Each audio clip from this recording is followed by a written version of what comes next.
Sound check, sound check, sound check, August 11th, sound check, sound check.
Thank you very much.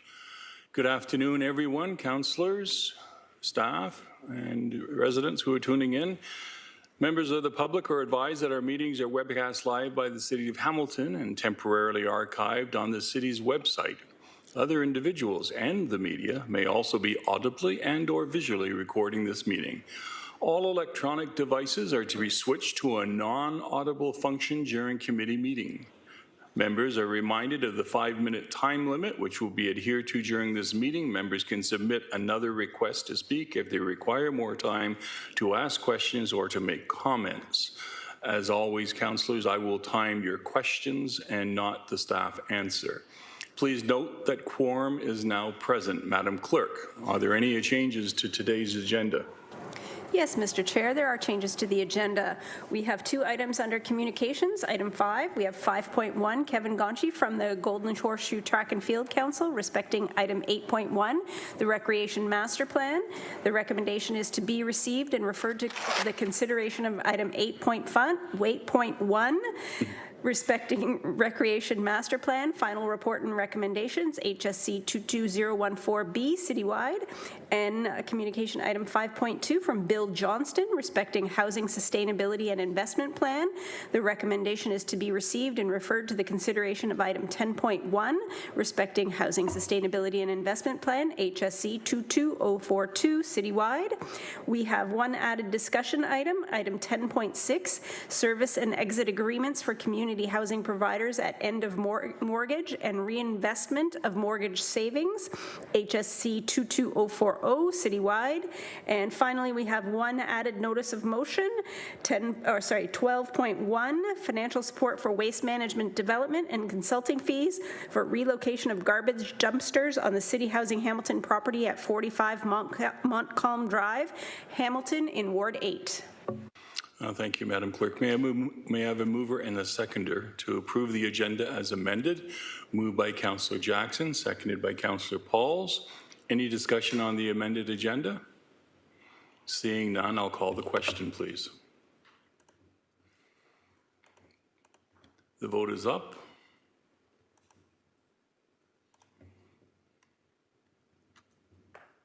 Just waiting for Councillor Pauls.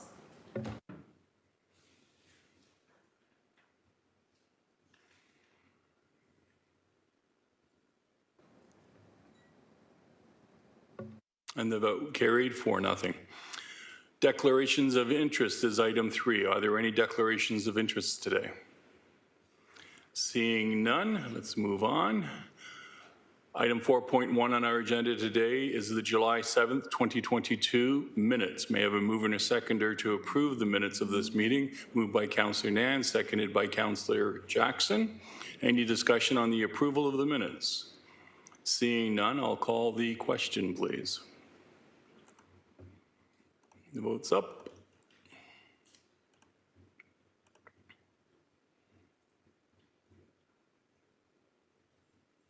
Councillor Pauls? Coming up. It says voting in process. That's up? Yeah.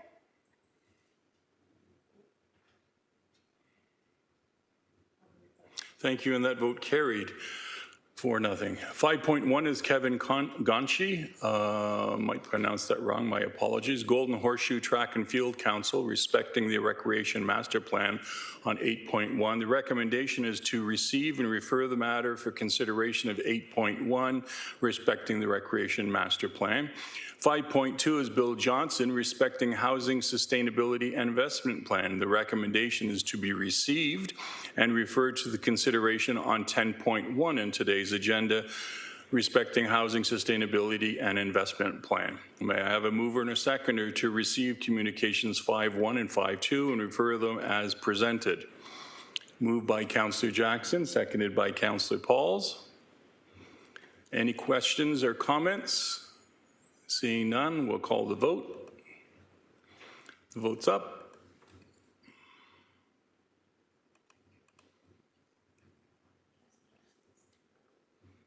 Councillor Jackson? Councillor Jackson, are you thumbs up?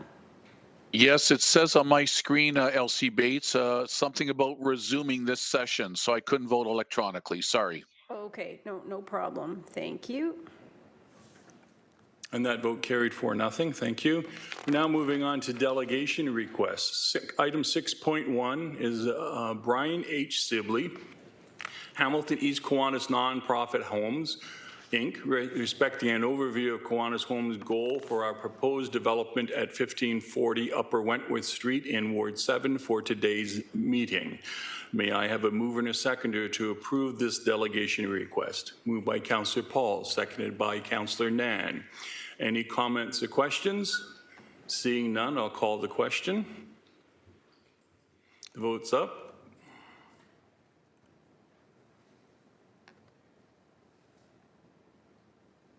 And that vote carried 4-0. Now moving on to consent items. 7.1 is the Building Safer Communities Funding Agreement, HSC 22041 citywide. May I have a mover and a seconder to put the report on the floor? Moved by Councillor Jackson, seconded by myself. Are there any comments or questions on the report? Seeing none, I'll call the question.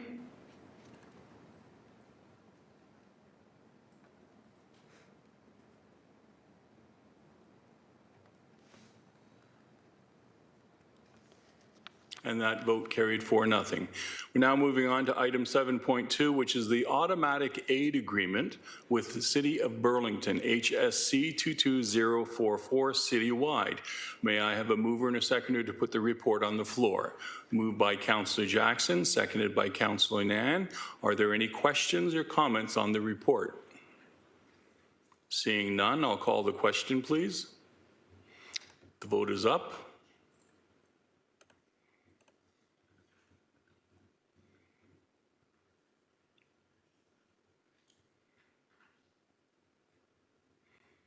And that vote carried 4-0.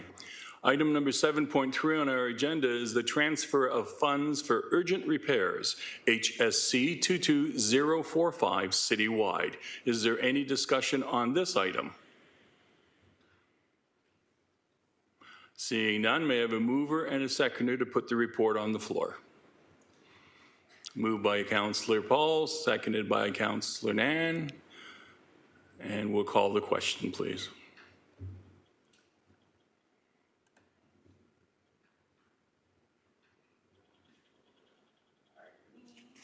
That's okay, I'm going too fast for you.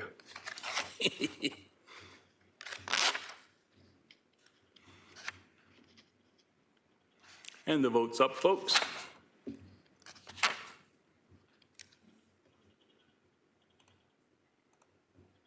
And that vote carried 4-0. We're now moving on to item 7.4, which is the Housing and Homelessness Advisory Committee no quorum reports. 7.4A for February 1st, 2022. 7.4B is June 7th, 2022. Are there any questions on the Housing and Homeless Advisory Committee no quorum reports? Seeing none, may I have a mover and a seconder to receive these reports? Moved by Councillor Nan, seconded by Councillor Jackson. And we'll call the vote.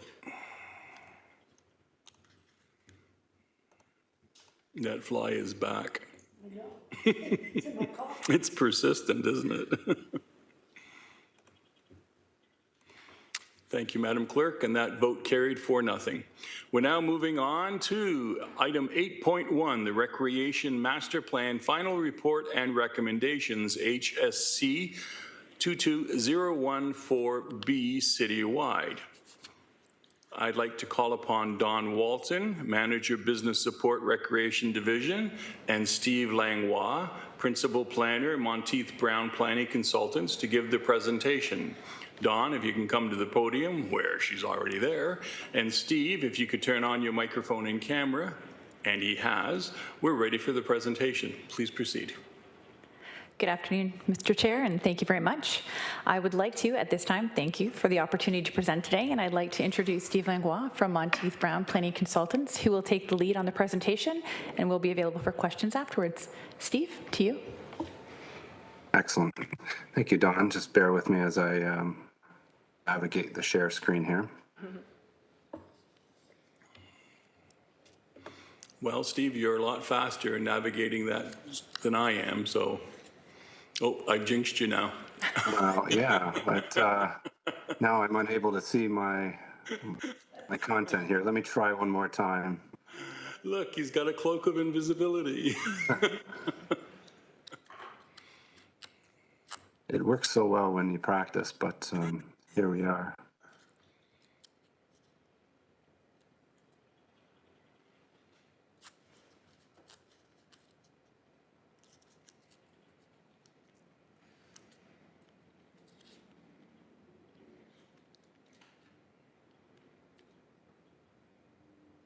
Okay.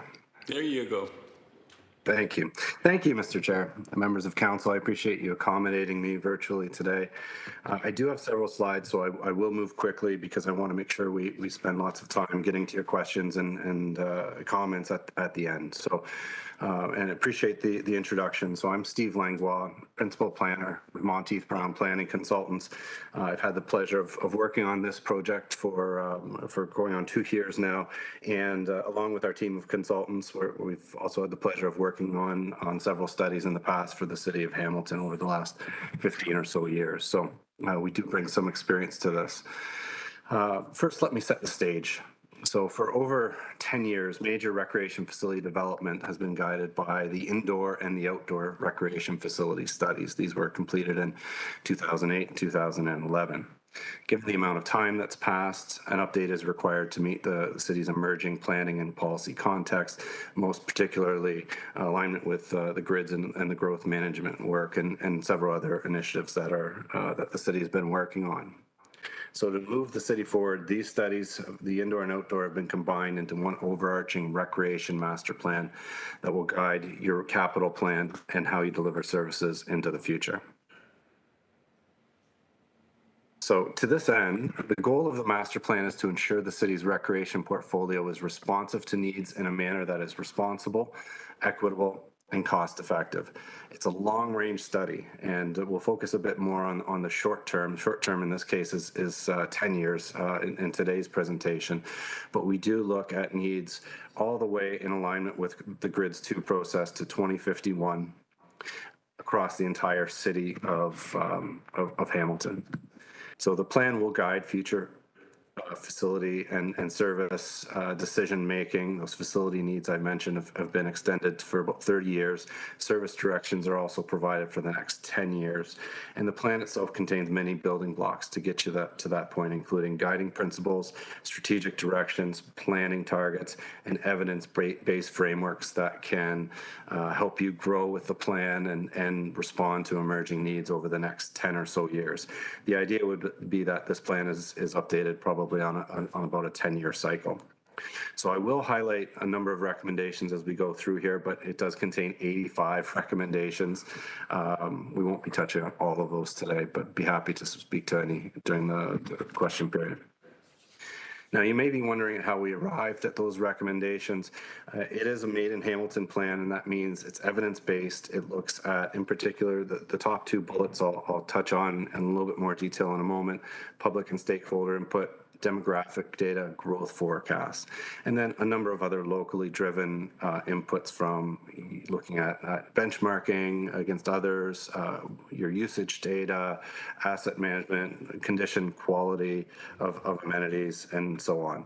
And all of these inputs are detailed in significant comprehensive detail within some of the background reporting that we can make available as well.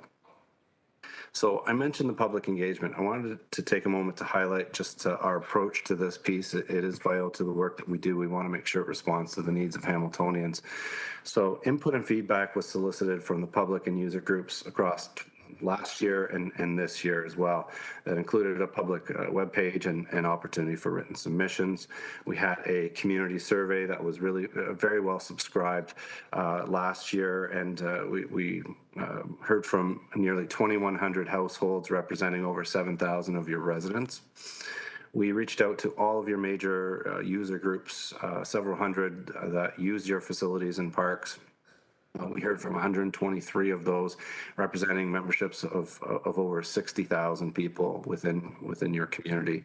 And as well, earlier this year, we hosted 4 public information centers where we heard from a number of residents and special interests as well. So the plan reflects what we've heard from Hamiltonians and what became evident through our research, namely that recreation is an essential service. We definitely heard that during the pandemic. I think it's your parks in particular, but many of your other facilities did a lot of heavy lifting, and we heard just how important those spaces and services are for our mental and physical well-being. Now, what are we talking about here? So this recreation master plan deals with over 30 different types of facilities, over 1,400 specific recreation amenities and facilities across the city, from community centers to playgrounds. There are over, nearly, I think it was 1.7 at last count, million participant programs, visits to our programs, and 187,000 rental hours of our assets. This would have been in 2019, prior to the pandemic.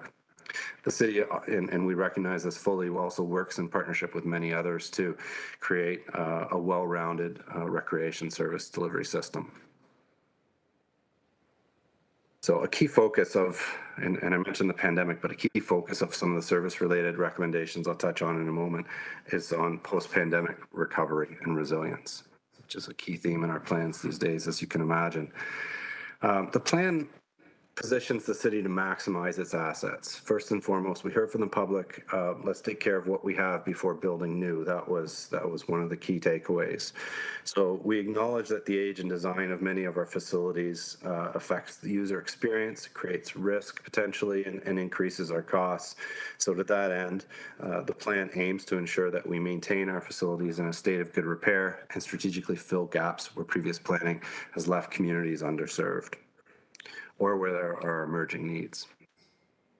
At the same time, we require new facilities to serve the growing city. So, as you move towards a population in excess of over 800,000 people, there will be another 236,000 people living in Hamilton by 2051. Most of this growth is projected for the downtown core and along key transit corridors. The plan is in full alignment with your growth management structure as it's unfolded over the last few months and years. So in the face of a growing city, the plan aims to maintain current provision rates for most facilities and services over the next 30 years. The focus is on providing the right facilities in the right locations and at the right time. Now, to help us arrive at recommendations and also to give you long-term currency in planning, we created 5 guiding principles that help to inform the recommendation and the plan's implementation. These principles reflect and were tested with the public. They reflect Hamilton values. They express fundamentally how the city will approach investment and priorities setting in facilities over the next number of years. They include equity and inclusion, a spectrum of recreation service choices, high-quality facilities and services, partnerships and collective impact, and financial sustainability. These were presented and endorsed to your committee earlier this year. There's more detail on that I'd be happy to go into if you have questions at the end. Now, to help put these guiding principles into action, a series of big moves were established, and this is really if this is sort of the elevator speech to some degree. What is the plan about? Because these 5 or 6 points I have here really encapsulate the essence and tone and what the plan is intended to achieve. First of all, we want to make sure we develop strategies to strengthen resident participation. There are so many benefits to recreation participation individually and collectively. Getting people into our facilities, parks, making sure that they're equitable, that they're inclusive of their needs and affordable to them is always key and central to everything that the division does. We want to make sure our capital needs are aligned with the city's growth plan. In particular, you have a number of facilities that are located in some very strategic points where there might be future growth, higher density growth, and creating some updated design standards will help to facilitate that. The plan also makes the case for capital renewal and upgrades to existing facilities, recognizing that funding is needed to take care of the assets that the community wants most. The plan identifies long-term capital projects for major facilities. This will inform your financial forecast. So these are all of these recommendations, anything with a major capital implication will come back around to council through the budget process for debate, for discussion, for approval, for partnership solicitation, and others.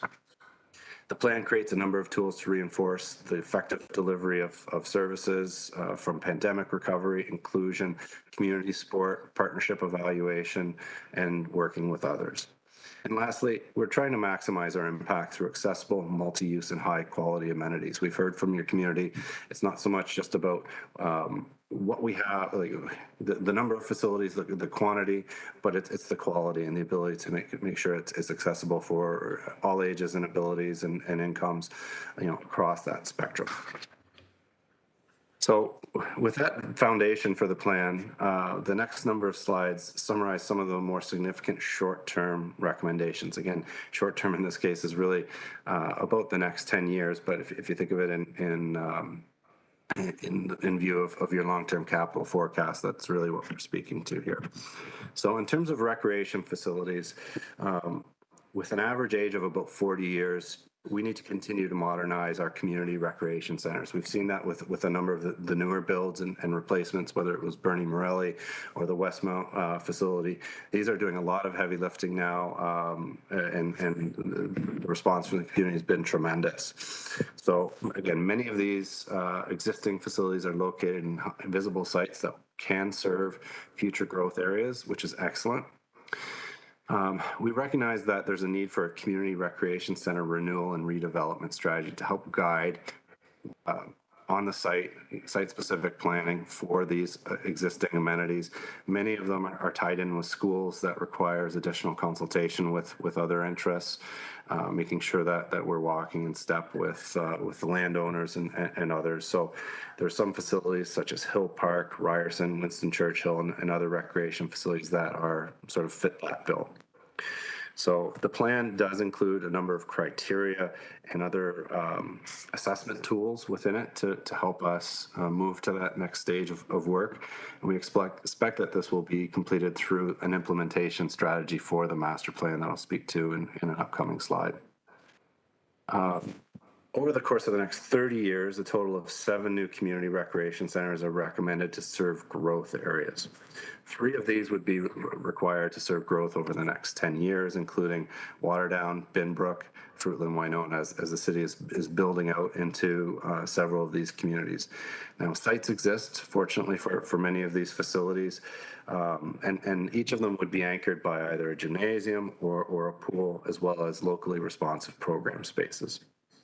And on a smaller scale, there's a community hub proposed and supported by this plan for the Mount Hope area, and that would be something similar to the recent builds in Beverly and Greensville. In addition to new facilities, there is also a number of facilities that have expansion or complete redevelopment potential. So over the next 10 years, the plan supports a focus on a path forward for replacing or renewing Dundas Community Pool. It's a well-loved facility, but it's reached a condition where it needs a decision to be made on how best to continue to service that community. Victoria Park Outdoor Pool, I believe it's one of the last ones that requires updating within your system. That would move forward. Adding gymnasiums, which have been in significant demand over the last number of years, and serve as anchors to your centers. Adding them to the Norman Pinky Lewis Rec Center and Stony Creek Rec Center. Expanding Sackville Hill and Ancaster Senior Center. Your seniors are now older adults. Are now sort of at a point where the demand is greater than some of these facilities can support. So there's just some strategic improvements there. Completing the Alexander Park Community Hub project, undertaking renewal projects of 2 of your larger twin pad arenas, Dave Andrechuk Mountain Arena and Chinook Twin Pad. And we talk a little bit about decommissioning. But in this case, it's not removal for removal's sake. There's 3 arenas in particular that have condition lifespan related issues, and the arena system itself can accommodate usage across other arenas within the city of Hamilton. But we really want to use these sites as strategic opportunities for reinvestment. It's just the reinvestment may not be always in the form of an arena. It could be a community recreation center, for example, as is the case in Salt Fleet. The Eastwood Arena is a key part of your Commonwealth Games bid, and Stony Creek would facilitate the expansion of that rec center to include a gymnasium. Now, moving outdoors, there's a number of recommendations for park facilities. I'll just touch on these very quickly, but we want to continue from a sport field perspective. We'll continue to build out additional sport fields, but it's not always just about more. It's about doing more with what we have, and we heard very strongly from stakeholders it's the quality of the facilities that they're seeking, and whether that means lights, whether that means artificial turf, different levels of amenity. So in this case, it's baseball has been the sport that's sort of been trending upwards a little bit more recently. So that could be a short-term focus for enhancements to those sites. Similarly, outdoor sports courts, whether it be basketball, tennis, pickleball, multi-use courts, these have been sports that have been trending upward prior to and during the pandemic as well. Many of the city's courts require that rehabilitation program to bring them back up to a level of service that meets needs. Playground replacement. There's just a number of, because you have playgrounds in most of your park types, in particular neighborhood parks. The replacement cycle based on your funding, because we're dealing also with elevated cost factors for playgrounds, as you can imagine, is really insufficient to be able to replace these on a 20 to 25 year cycle as is recommended. So there may be opportunities to investigate external funding sources. Other communities have had good success with partnering with others, particularly around key destination playgrounds, to make sure that we continue to maintain those in a state of good repair. Installing spray pads in gap and growth areas, evaluating the removal of selected spray pads at the end of life. And that's more those that are really the older style of spray pad that are in a neighborhood park that may not be attracting the level of use that the newer facilities are able to offer. And then in terms of additional youth infrastructure, continue to expand the skate and bike park network, and improvements to the Gage Park pump track, for example, adding skate park facilities in Lancaster, Lower Stony Creek, and so on. And I did mention the recreation service delivery side. So getting away from bricks and mortar, but just thinking about how we provide services, because the plan is more than just about facilities. We examine how the division delivers its programs and services, things like staffing, inclusive services, partnerships, and support development. So there's a number of recommendations that focus on pandemic recovery, things like staff recruitment, volunteer support, as many of your groups are really being challenged with the restart of programming and the safe use of spaces, developing tools to better engage underserved populations in community recreation and sport. We want to make sure that marginalized or underserved populations are given the same fair shake as everyone, and be able to realize those positive benefits from participation. And part of that is we can do that by continuing to work collectively with other service providers. The plan as well establishes a standardized partnership framework to guide relationships with outside entities. Sometimes council, you get requests to participate in capital projects that are unsolicited. So the development of a major facility, how do you evaluate that? The plan contains those tools to assist staff and to assist your council in evaluation there. And then we do recommend a number of other additional tools and studies to assist the division, including a pricing policy, a community sport plan, and a sport tourism and hosting strategy. So how do we move the plan forward? First, it's important to note that there's no specific request for additional funding at this time. The plan does, however, make the case for sustainable funding, in particular for maintaining the assets that you do have. We also know that multiple funding sources and partnerships will be required for full implementation of the plan, and a continued commitment to increasing block funding is needed. And of course, Hamilton residents should continue to be consulted on specific projects as they move forward. such as new rec centers and new parks. So from an implementation perspective, key recommendations included using the plan as a resource in your ongoing planning and community growth and budgeting and so on. Continuing to increase spending on rehabilitation and replacement of facilities. And you'll hear, I think it's part of the staff recommendations, to develop an implementation plan, an implementation strategy for the master plan that assesses those financial implications over the next 10 years, really slots these key recommendations into a prioritized list of capital recommendations for council's consideration. And again, updating the plan every 10 years. So I'll leave you the last slide I have here is just summarizing the staff recommendations that are before you today. One, that the plan be approved. Two, that staff report back on an implementation strategy that includes funding considerations for those short-term recommendations, and that any recommendations requiring capital funding be brought back forward for council consideration at that time. So I will thank you for your time, and along with city staff, will be happy to respond to any questions that you may have. Thank you, Steve, for that very comprehensive presentation and for the work that you did on helping us with the master plan. Dawn, over to you. Yeah, thank you, Steve. So I think we've presented a lot of information for you today through the chair, and I think that we've presented it in a manner that it can be absorbed, and it presents and highlights some of the key implications of how recreation needs to move forward from a planning perspective, but really is reliant on next steps and a clear consideration for funding and the approach to funding and some of the pressures that we have as a municipality moving forward. So staff really wanted to spend the time to use the evaluation criteria that's been presented to committee to make decisions that we can bring forward for consideration on how we should be addressing some of those funding opportunities and growth-related opportunities, with a key focus on rehabilitation of existing facilities and what that might mean for some of our existing spaces. So given that that is our approach, I'm hopeful that it's been a thoughtful approach on staff's behalf, and I'm happy to entertain any questions, concerns, comments that may be there from the floor.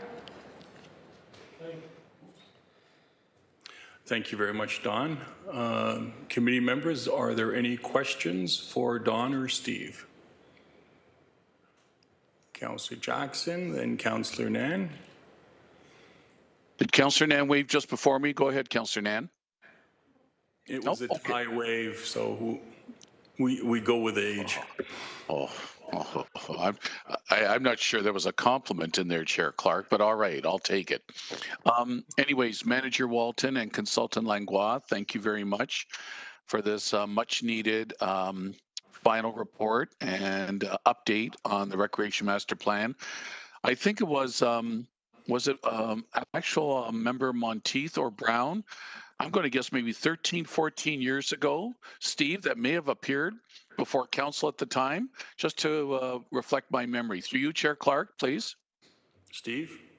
Yes, through you, Chair Clark. It would have been, for the indoor study was presented in 2008 and the outdoor in 2011, and it would have been Jean Monteith and myself that were with the committee at that time. Ms. Monteith, very good. Thank you. So nice to see the continuity maintained. So a couple of questions. On slide 16, you said that there's no funding requests at this time for any of our facilities, if I interpreted that correctly, and this could go to either to you, Consultant Langlois, or Manager Walton. I'll let between the two of you figure out how to answer my question. And yet I know pre-COVID, at least, and during this term of council, Sackville Senior Center, as we've got a task force that's set up with members of the Board of Management, volunteers from Sackville, city staff from various departments, including Manager Walton, myself, Councillor Pauls, and we've been at it even during the pandemic, recently picking up meetings where we left off pre-pandemic. And I know council has endorsed the fact that if there was ever that tri-party funding relationship between feds, province, and municipalities, Sackville's on the list. So can you clarify for me what you meant by that through you, Chair Clark, please? Thank you. Steve or Dawn? I'll handle that one through the chair. Thank you. That's a valid question, Councillor Jackson. So I think we wanted to reiterate that the plan itself, in recommending or in approving this report, the recommendations themselves are not directly linked to a funding request. The way we handle all of our funding requests through council is going to be through our capital budget process. So as you've indicated, a lot of those projects already in the queue are already mapped and forecast as part of our 10-year capital budget plan.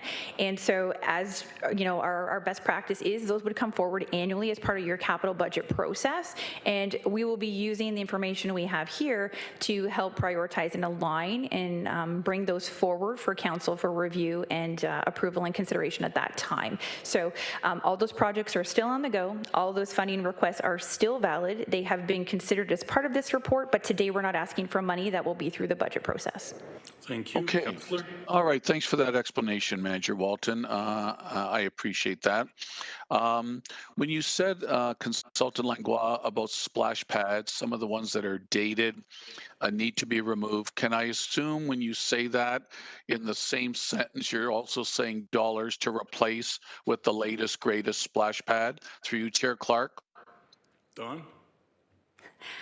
Through the chair, I have Cynthia on the line as well, Cynthia Graham. So our process right now is to do a community consultation and engagement. And based on the feedback that is received, staff would put forward the request for the funding that is appropriate with the ask through community consultation. I'll defer to Cynthia to confirm that that is accurate in her understanding from LAS as though they handle those projects for us. Good afternoon, Cynthia. Please proceed. Hi, through the chair, Cynthia Graham, Manager of Landscape Architectural Services.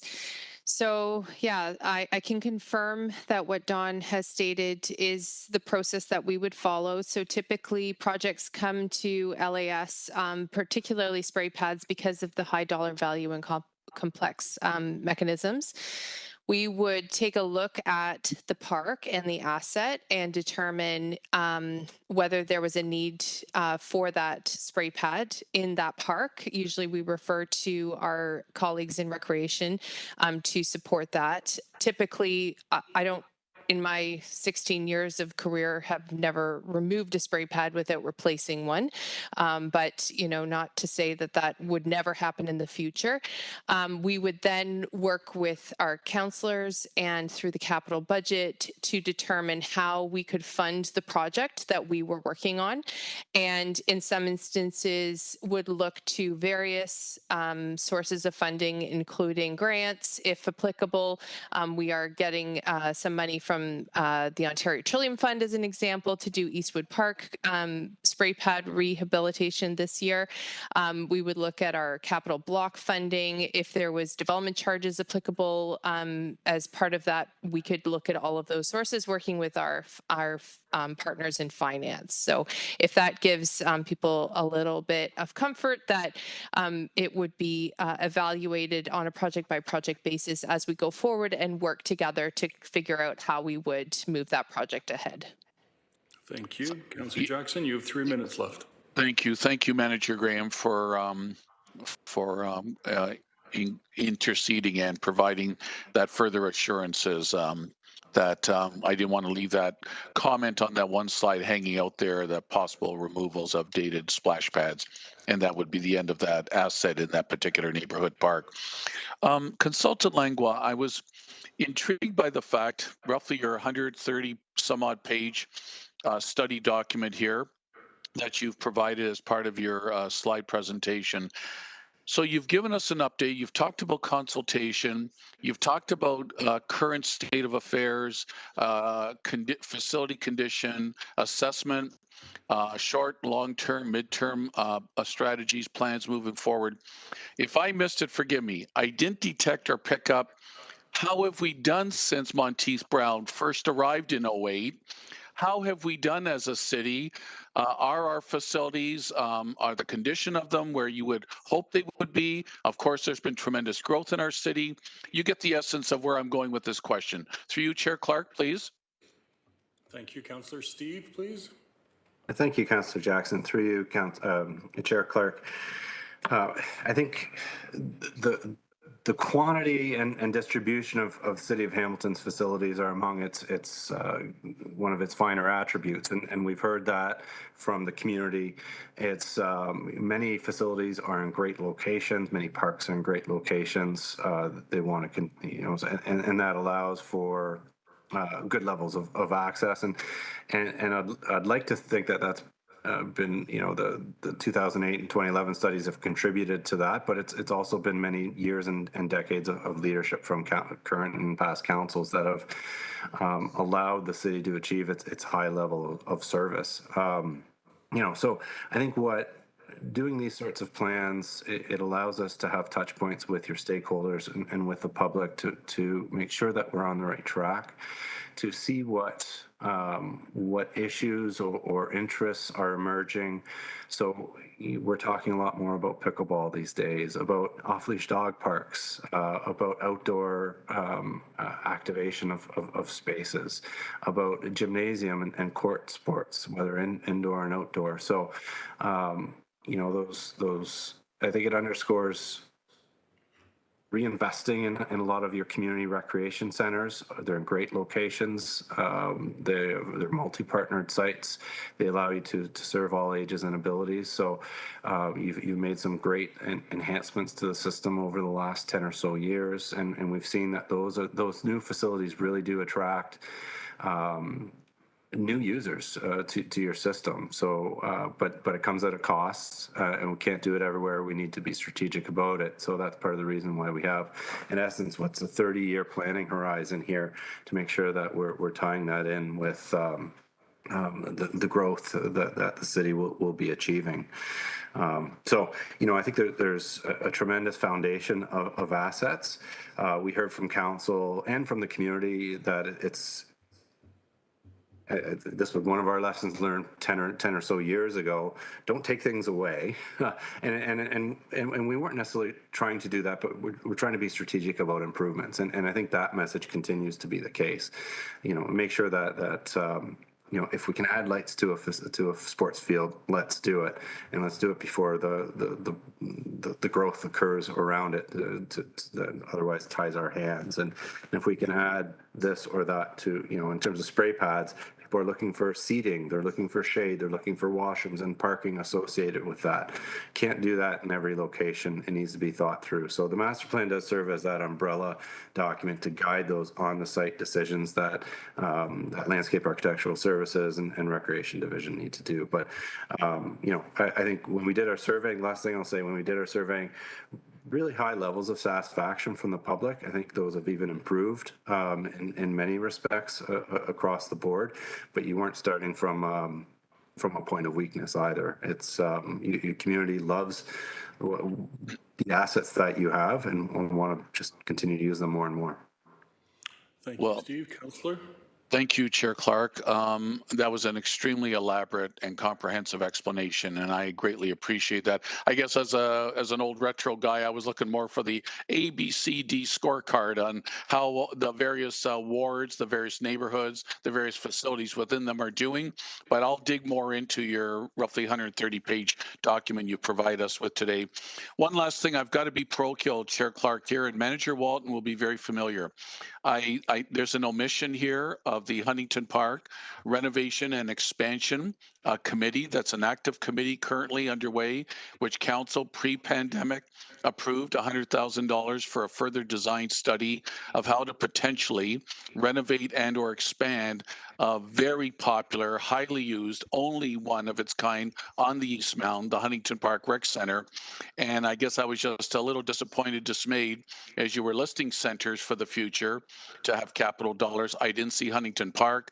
Manager Walton has attended my meetings in the past. So if that needs to be included some way, somehow, I just don't want that to be overlooked.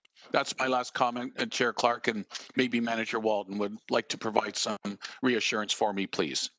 Dawn? Absolutely. Through the chair. So I think if we refer back to the slides, that we identified that there is a reinvestment in existing locations. There's too many of our sites to identify every single facility that would require reinvestment at this point in time.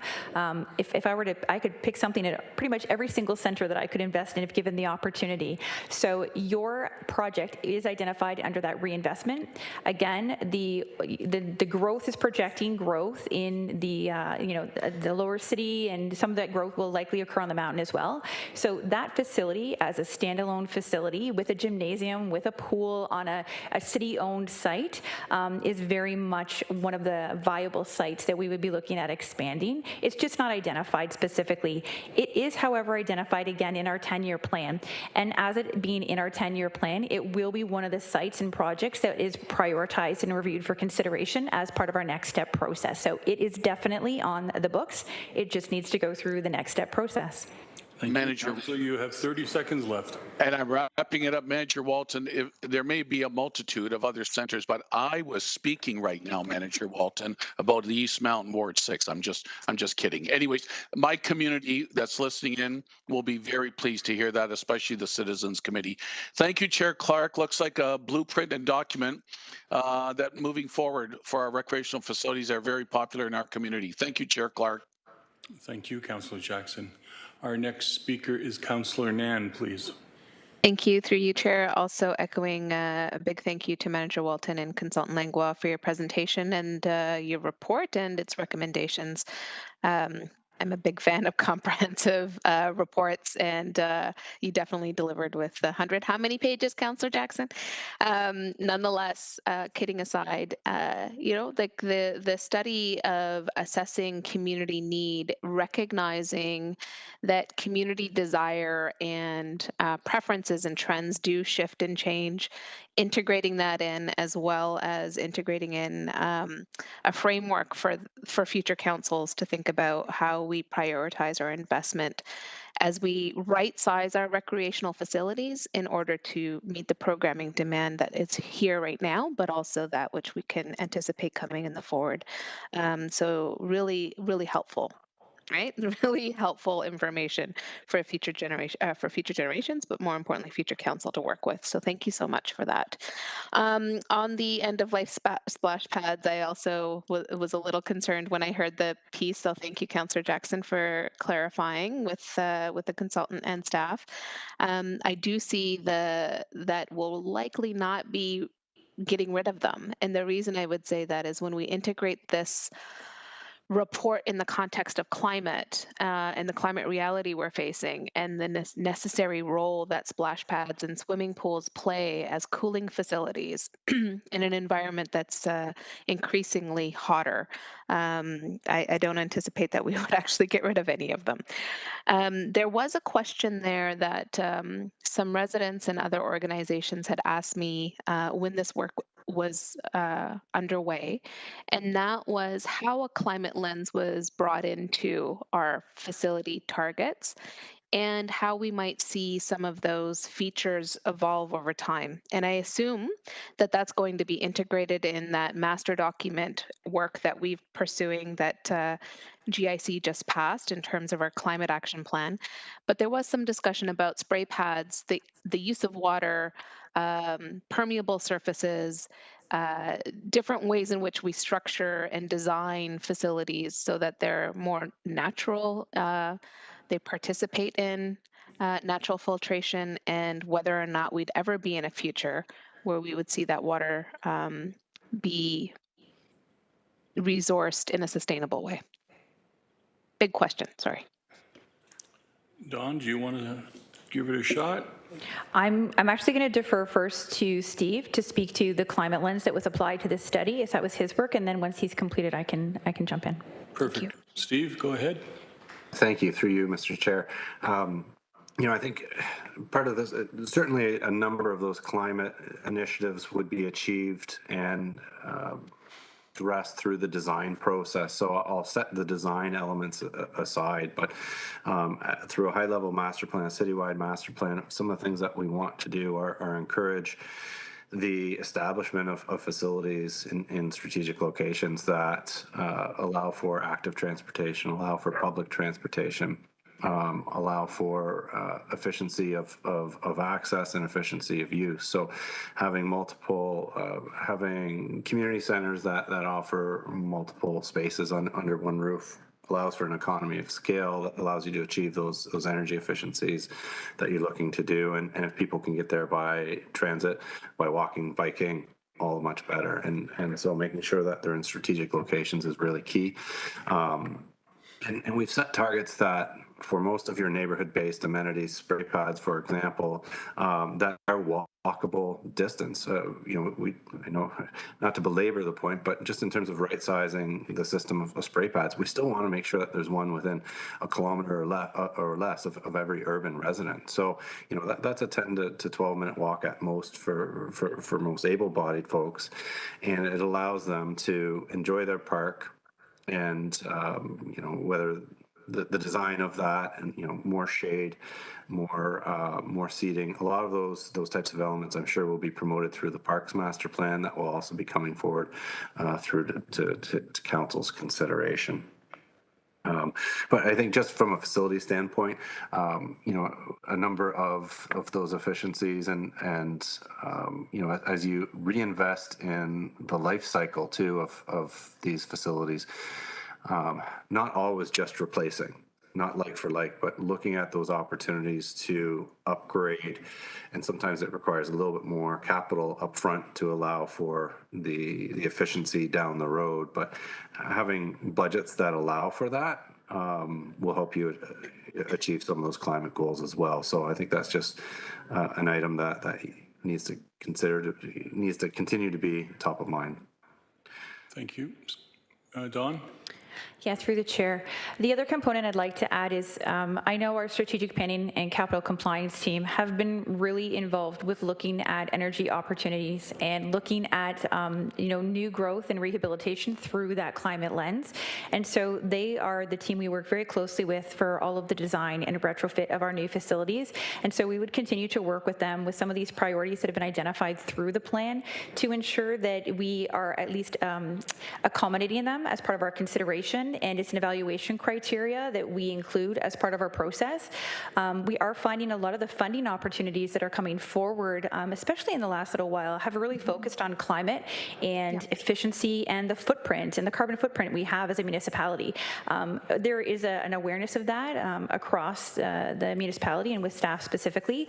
And so I would venture to say that this will be a bit of a challenge for us, but it's a continued piece that we'll be engaging on as we move forward. It's just something that has been a priority and it can't be ignored, and it's a valuable tool to use for consideration and next steps forward when we're investing in capital. So thank you. Thank you, Manager. I really appreciate that last response in terms of us being almost funding grant ready in terms of some of that work that you just outlined that staff are starting to initiate and engage in terms of that evaluative framework that allows us to then capitalize on those funding opportunities as other levels of government also are seeking to deliver, energy efficient, but also net zero recreational facilities. So really, I don't know, feeling hopeful about the future and what our future recreational facilities will look like and how they will continue to contribute to the betterment of our communities from an environmental lens as well. Last question, this one is a parochial one, around senior recreational programming in the appendix that kind of outlined which facilities we would be looking to enhance our programming. Bernie Morelli Recreation Center wasn't listed there, and I just wanted to hear back from staff about why. Dawn? Yeah, through the chair, I'll confirm with Steve, but I believe it wasn't identified as enhanced because there's already programming ongoing. So I believe we were focusing on additional new sites and investment where growth was related, but where we had already started that work and we're working with active communities and clubs and associations and had programming models in place. The idea was to sustain those models and work with the growing community to continue to expand as required. Steve, can you confirm? But I'm pretty sure that was our approach. Steve?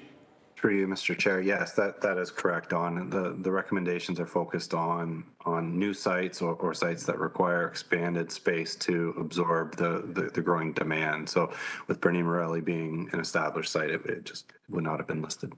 Okay. you. And then as follow-up on that, if I could, thank you, through you. So in terms of our projected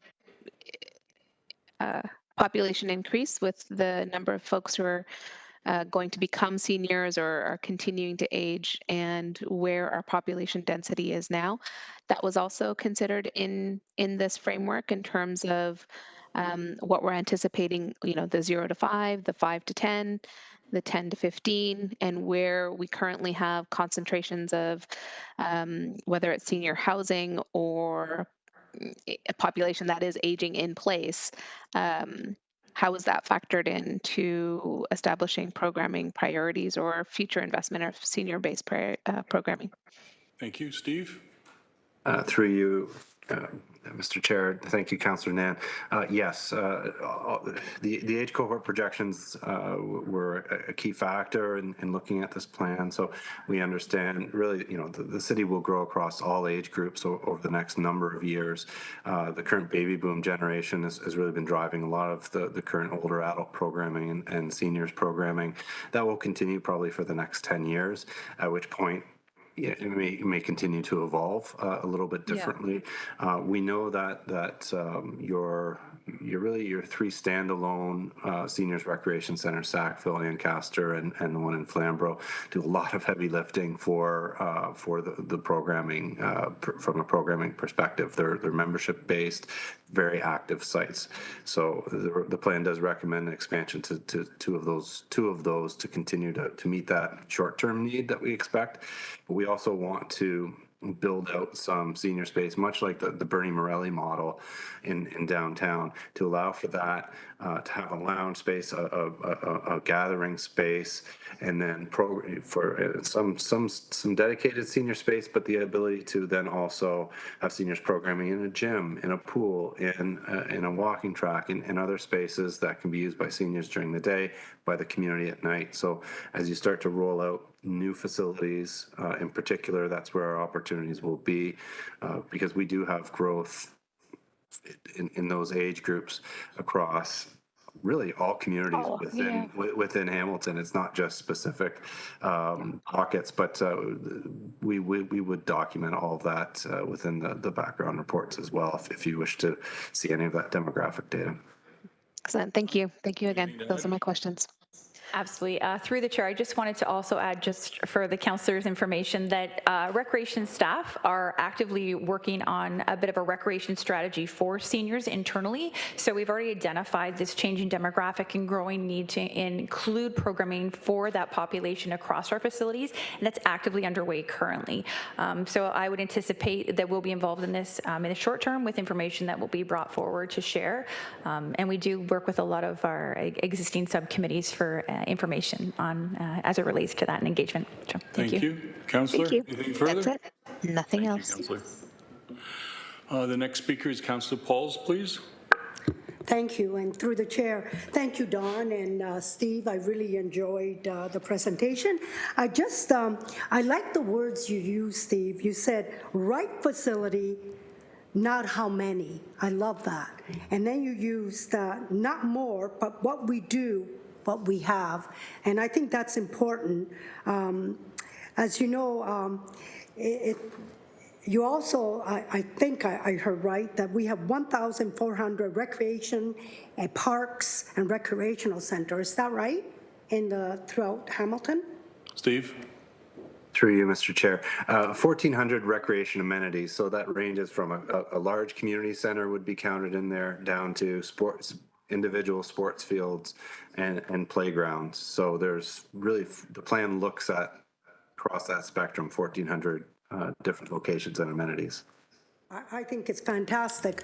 My son lives in Collingwood, and every time he comes here, he goes, wow, you guys have so much.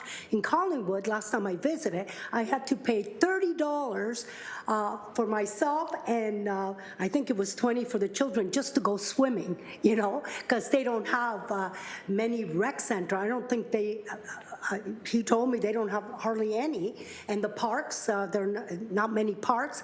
So I told him, go in front of your city council and ask for that. So I am so glad that Hamilton has so much really to offer people. And through COVID, and I've talked to so many people that said, oh, I love that park in Ward 8 or in Ward 7. I love McQuestion Park.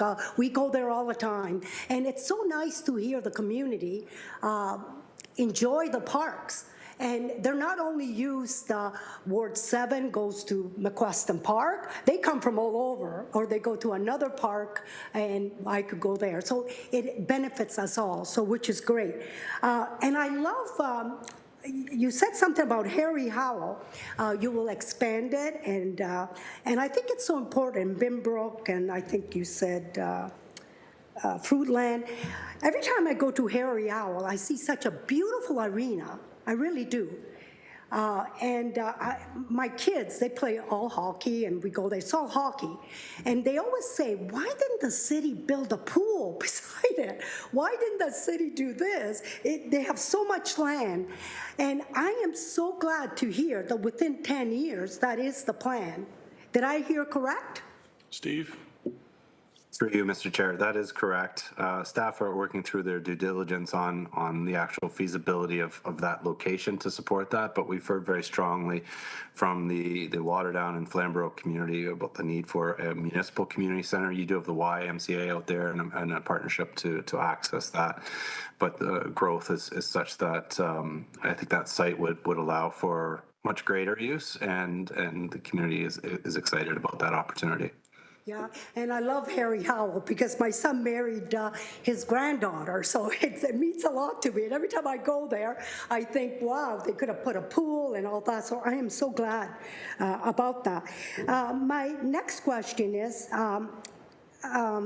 Hill Park and Sackville. They're in Ward 7. They're used constantly. The pickleball there, like 400 and plus members. Every day from 8 o'clock to 10 o'clock, there's people playing. It's fantastic. But I want to ask about the Hill Park pool. The Hill Park pool, of course, is in the Board of Education. If we wanted to expand that, put money in there and make it a bigger and better facility, would we need the Board of Education approval? So, Don? through you, Mr. Chair. So I'm just going to back up on your last comment as well, and just to reconfirm that the study has identified that Harry Howell is a site that would be a good candidate. It's not confirmed that that will be the location. It's a site that should be considered on the staff side of things and will be considered as part of a growth strategy in Waterdown, but site selection and centers, what we're going to be building and what it will look like, that's all still part of the future process. So nothing is decided that it will be there. That's just a candidate site, just to confirm. And to your question regarding Hill Park. So Hill Park is an interesting case because it's one of those locations where, as you've identified, it's actually a joint property. So it's a very unique property in that the way the land is positioned between ownership between the city and the board is very unique and very strange. So it's a site that would be reviewed and should be reviewed as from an existing infrastructure standpoint to review whether the cost benefit of investing in that space would make sense for the community, whether there is the ability to grow, as you suggested, on that property specifically. Anything we would do would likely consider an agreement with the Board of Education or a lease agreement with the Board of Education, depending on where that growth is anticipated. But there's a bit more to it. I think when we're looking at that site, we need to go through from end to end to make sure what's needed, where it should be located, how we should be addressing it, and when it's warranted, because it's an older facility. So reinvesting in a facility that's aging, that's landlocked, that we would have to get into agreements, it requires a bit more of a thorough lens, and I anticipate that will be part of our next steps. When we bring forward our implementation, those things will be considered by staff to bring forward to committee and council so that they can review what we're recommending and what next steps should look like. I didn't answer your question specifically because I don't have a direct answer. There's a lot more engagement and dialogue required on that site specifically, but having something in that ward and having an amenity in that ward would still likely be a priority as we've brought forward through the study. It's just that site would probably be given a bit more thorough lens. Thank you, Don. Councillor? I thank you for that, because every time that pool is shut down for a day or two or a week to fix, I get emails, and they say in Ward 7, there is actually no pools at all. There's not a rec center that has a pool, and they keep saying, when are we going to get one in Ward 7? So, and for me too, because it's attached to Sackville, there's a lot of seniors there that would benefit from doing their crafts or whatever they do, play pickleball indoors, whatever they do, and then go for a swim because it's attached. So it would benefit everybody. And that area, I want you to know, it's a growing area. The houses are not big, they're more, single-family homes, and there's a lot of young people living, the people with children. They love the park, they love being there. So I would hope that our reinvestment, we could look at that and make sure we do something in Ward 7. I would really appreciate it. Thank you, Don. Thank you, Steve. Thank you, Councillor. Well within your time. Any further questions or comments on the presentation? Seeing none, I need a mover and a seconder to receive the presentation. Moved by Councillor Jackson, seconded by Councillor Pauls, and we will have that vote on the presentation being received.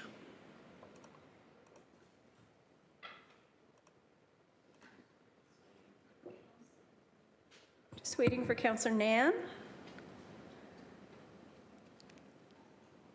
Councillor Nan, did you vote?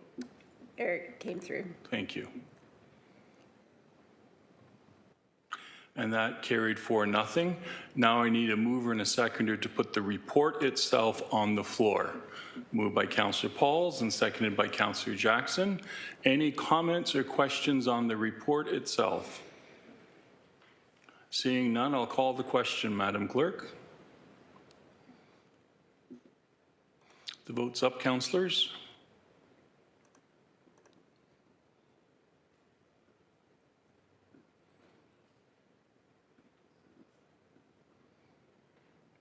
Councillor Nan voted thumbs Yes, I up. see you, Councillor Nan.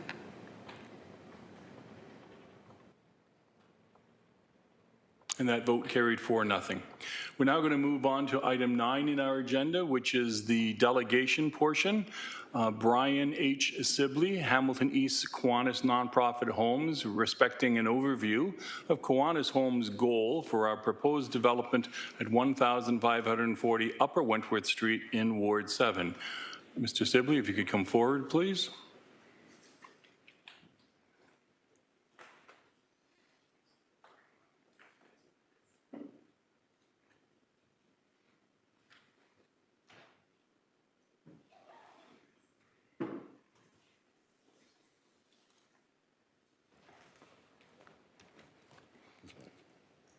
Perfect. You're all set to go, sir. 5 minutes will begin now. I'm not sure why I'm getting it.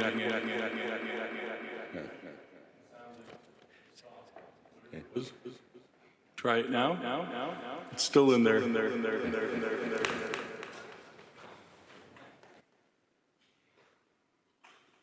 Is one of our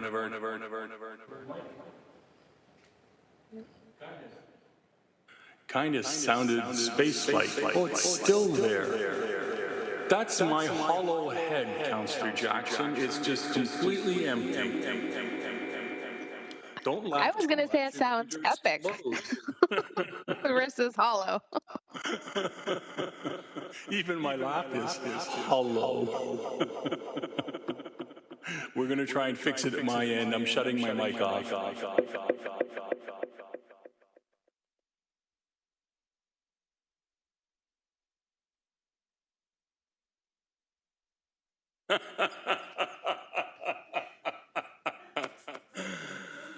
Testing.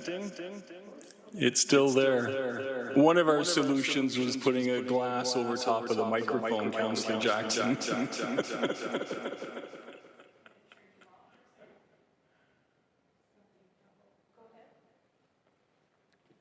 Testing. Testing. Testing.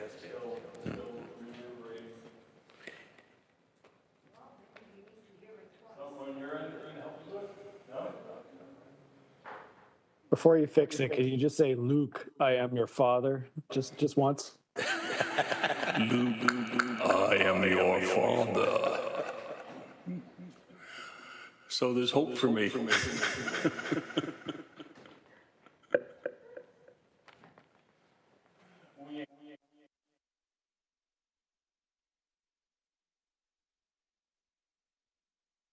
Okay, we're going to try it again.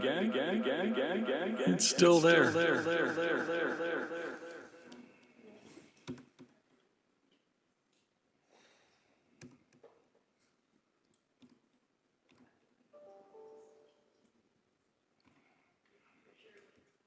Test now.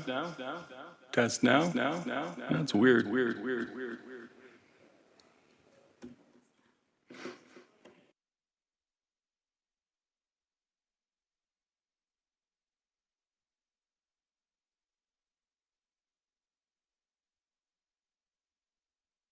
It was WebEx on my computer. Oh.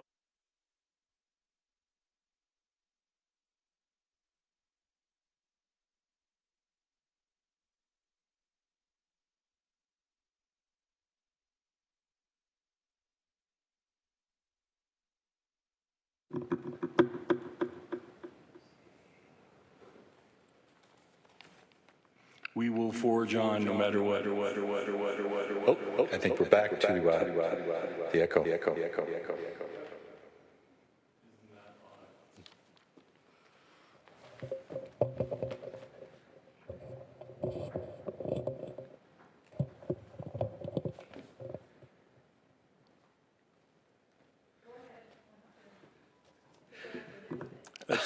Let's try it. Anyways, go ahead. Okay. Good day, Mr. Chair, members of council, city staff, and members of the public. Thank you for the opportunity to make this presentation today. I'm Brian Sibley. I'm the Executive Director of Hamilton East Kiwanis Nonprofit Homes. I'll be referencing two recent reports by city staff that are on the agenda today, HSC 22038 and HSC 22050.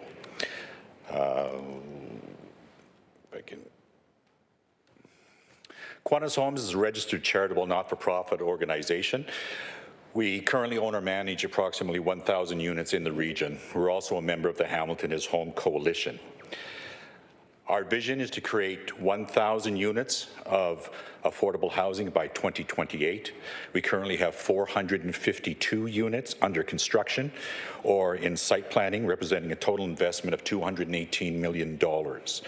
Our current projects include Jack McDonald Apartments at 6 Acorn Street in Ward 3, scheduled for completion in September 2022. Our development at 1540 Upper Wentworth Street in Ward 7. Our development in partnership with the Victoria Park Community Homes at 60 Caledon in Ward 8.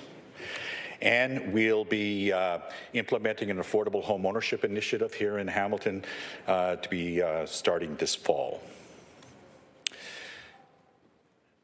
I'm appearing today to talk about our experiences and our challenges that we've encountered in our work to address the affordable housing crisis in the City of Hamilton. I believe that the challenges can be categorized in three primary areas. A challenge of funding, or how can we create financially sustainable communities. A challenge of affordability, which is how do we meet the needs of the most vulnerable residents. And a challenge of collaboration, how do we work together effectively with our city partners. I just jumped ahead. The challenge of funding.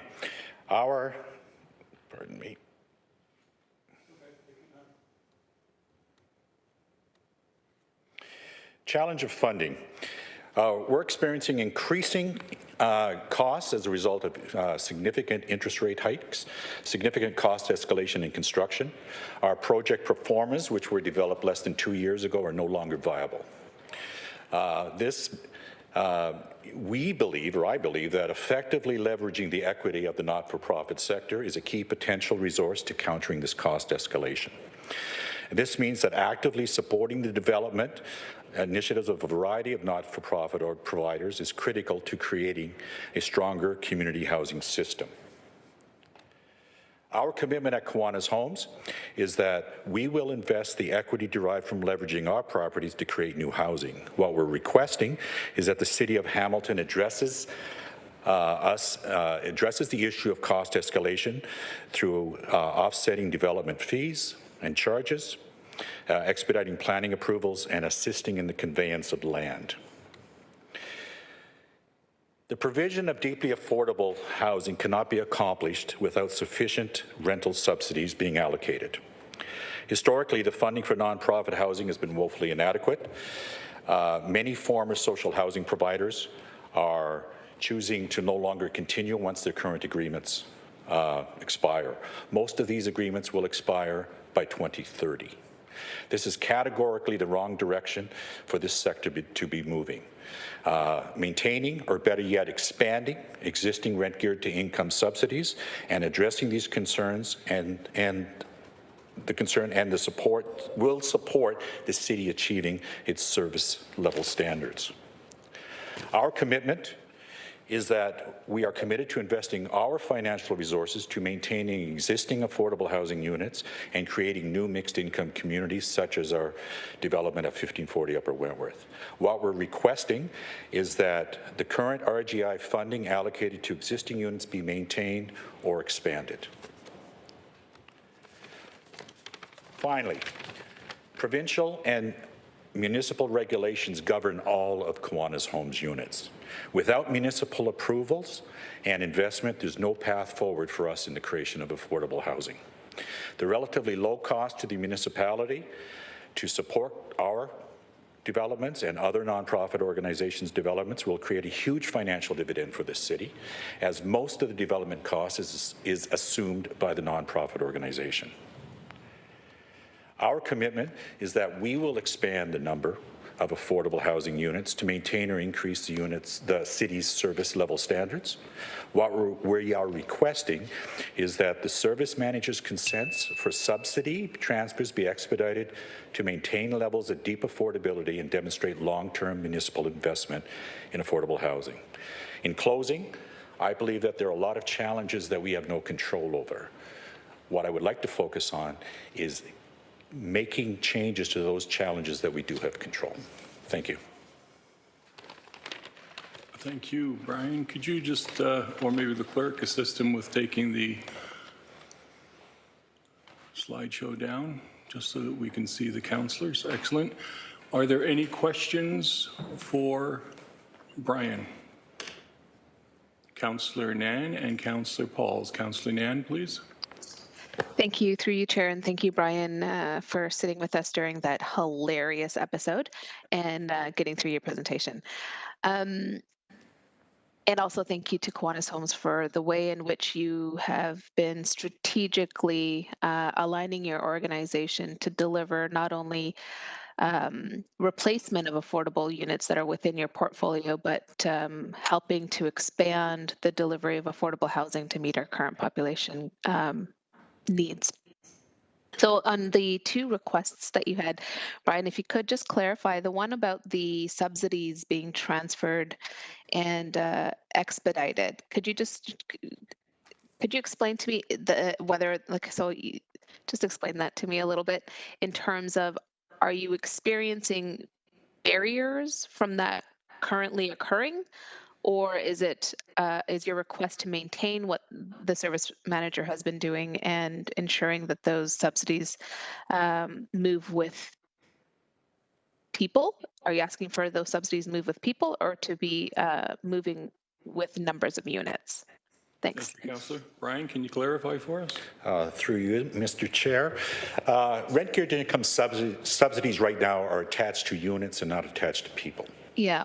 And so what's happening is that, at 1540 Upper Wentworth Street, we are going to be removing 15 units. The subsidies attached to those units becomes money that becomes unspent because the units are no longer there. What we're saying is that we want to replace those units and we want those subsidies transferred to the new building. In order for us to leverage the equity to build these new buildings, we are disposing of some of our current assets and with subsidies attached to them. And in order for those, and we would like to have those subsidies transferred to the new units to preserve the service level numbers. The city staff have been instrumental in writing business cases and supporting this. What we find is a challenge is that every time we have to make a decision, it has to come back to council to change, to make that decision. And so when we're applying for funding, we're going on the basis that this may or may not be approved at the city level. So what we're hoping is that the service manager, just as a matter of course, is able to take those existing subsidies, preferably expand some of those subsidies as, you know, if we want to increase service level standards, and be able to allocate them for the best possible use. Thank you. Councillor? Thank you. To you, Chair. Then I guess I do have a question to staff, given that clarity, and I'll ask it once we've received this delegation. Yes, please. Thank you. Thank you.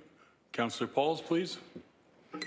And thank you, Brian, for coming. Actually, the 1540 Upper Wentworth, I went to the meeting and it looks amazing, you know.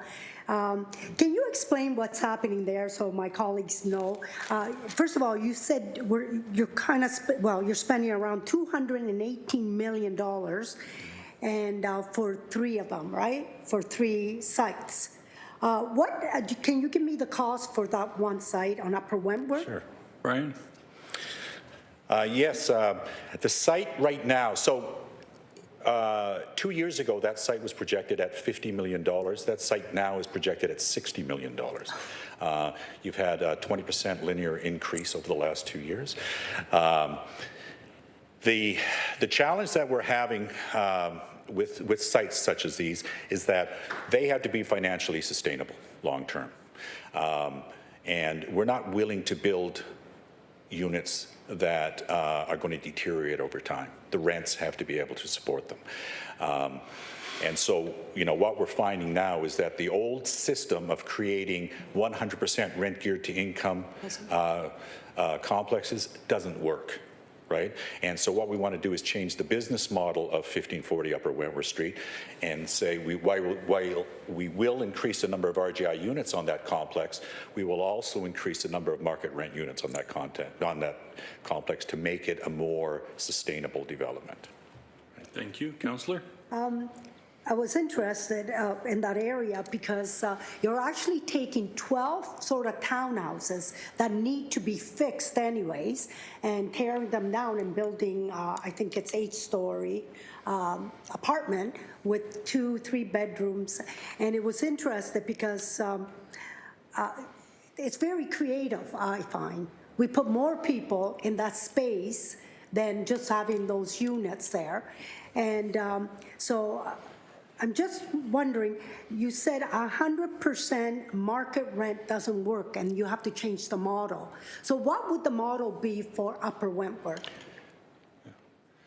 I'm saying 100% rent geared to income doesn't work. Yeah, rent to, yes. That's what I meant. Yeah, so the Upper Wentworth, 1540 Upper Wentworth currently has 87 townhome units, low density.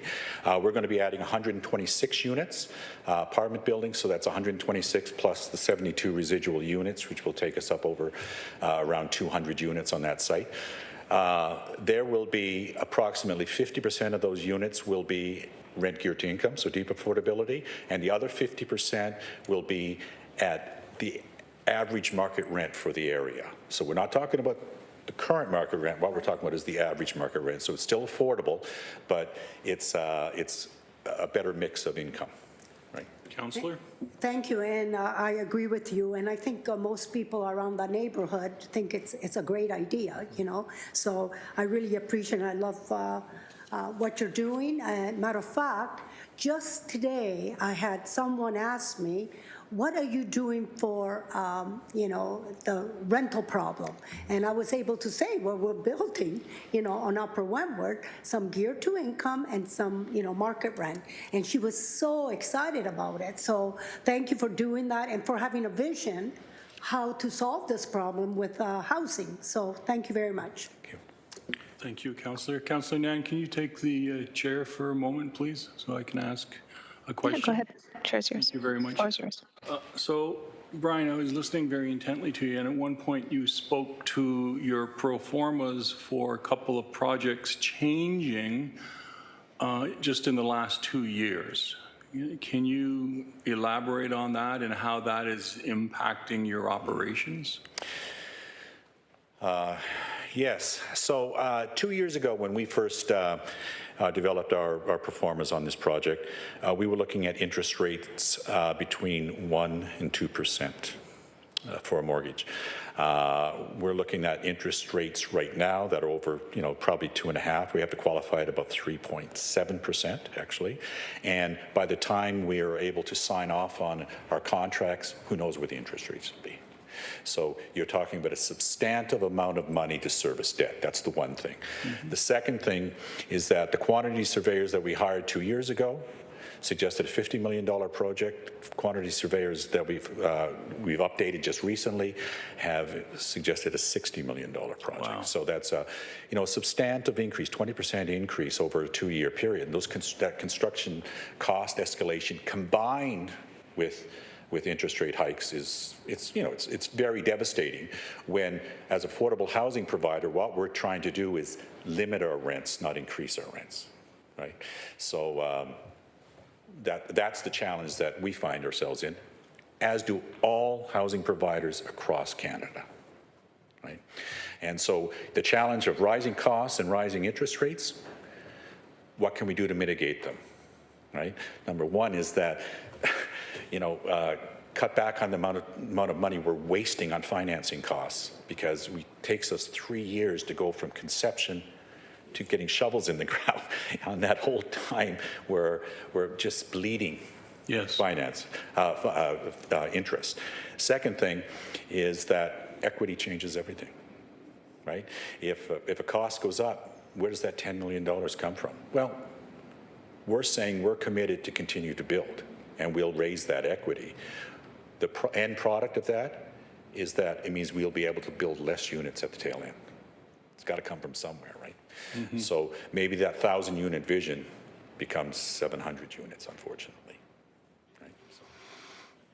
Thank you for that. That's depressing, but I am pleased to hear that you're trying to tackle that problem and that you're not just throwing your hands up saying, well, there's nothing we can do about it, and cry to the provincial government. So I'm very much impressed.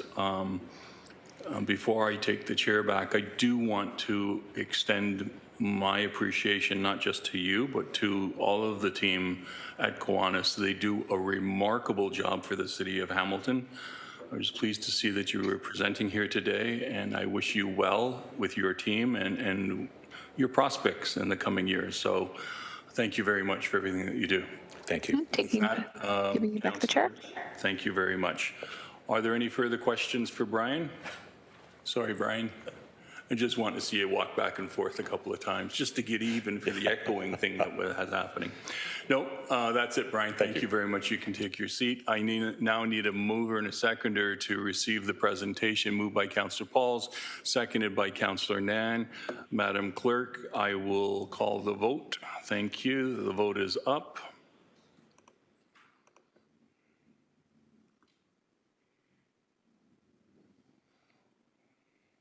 And that vote carried 4-0.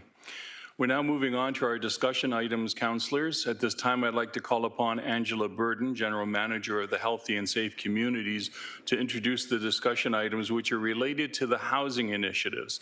Item 10.1 would be the Housing Sustainability and Investment Plan, HSC 22042.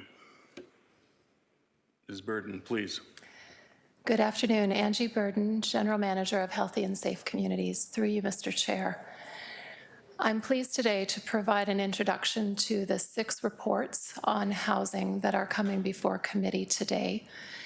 Similar to the challenges that Mr. Sibley has outlined for the committee, we are facing unprecedented pressures along every part of our housing continuum.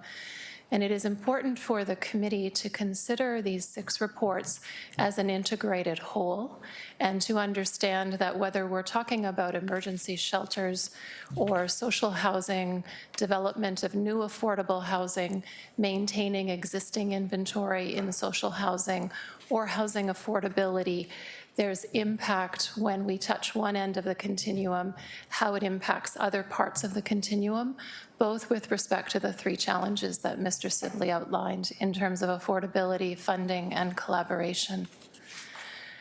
So I'd like to provide these introductory comments to equip the committee to be able to see these as an integrated whole. And then I'll detail a brief description of each report coming before committee today. So similar to cities across Ontario, the City of Hamilton is facing a housing crisis, and Hamilton's housing continuum is unhealthy due to multiple factors, including the substantial rise in home prices and rents compared to incomes, supply chain issues, rising interest rates, and inflationary impacts. For example, the significant cost of building housing has almost doubled from $300,000 per unit to $550,000 per unit over the past year due to the increase in real estate costs, construction costs, and supply chain issues. This also means that as a municipality, we have a decreasing return on investment of dollars into the system and our ability to leverage dollars from upper levels of government. When we think about housing services and the services and supports that the city provides, we continue to see unprecedented demand for emergency shelter supports since the beginning of the pandemic. And while we temporarily expanded the emergency shelter system during the pandemic, the city no longer has the provincial and federal COVID funding to continue operating services at this scale. We are faced with the challenge of inadequate health, mental health, and addictions resources, which are necessary to support successful tenancy and help with life stabilization. When we talk about new development, we have challenges, but we also have other challenges related to our existing inventory. You'll hear more about that later as end of mortgage agreements come due, and we need to advocate to keep that inventory within our social housing system. Recently, we have learned about the challenges for co-investment for new development, and you'll hear more about that today as well. Legacy housing, community housing projects are coming to an end and are choosing to opt out of provision of affordable housing, which decreases the number of community housing units locally. Over the years, City Council has championed, endorsed, and supported significant investments in a concerted effort to combat homelessness and address housing affordability. In fact, the city's funding for housing and homelessness has increased proportionately and has outpaced that of the provincial and federal government over the past several years. At the August 8 General Issues Committee, Council received a report on the 2023-2025 multi-year outlook and capital financing plan, of which the challenges Hamilton is facing when it comes to Hamilton's COVID-19 recovery efforts, as well as the unprecedented demand and financial pressures on every segment of the Hamilton's housing continuum. Today at this committee, we will consider 6 staff reports that aim to address the short, medium, and long-term challenges along our continuum. 10.1 is the Housing Sustainability and Investment Plan.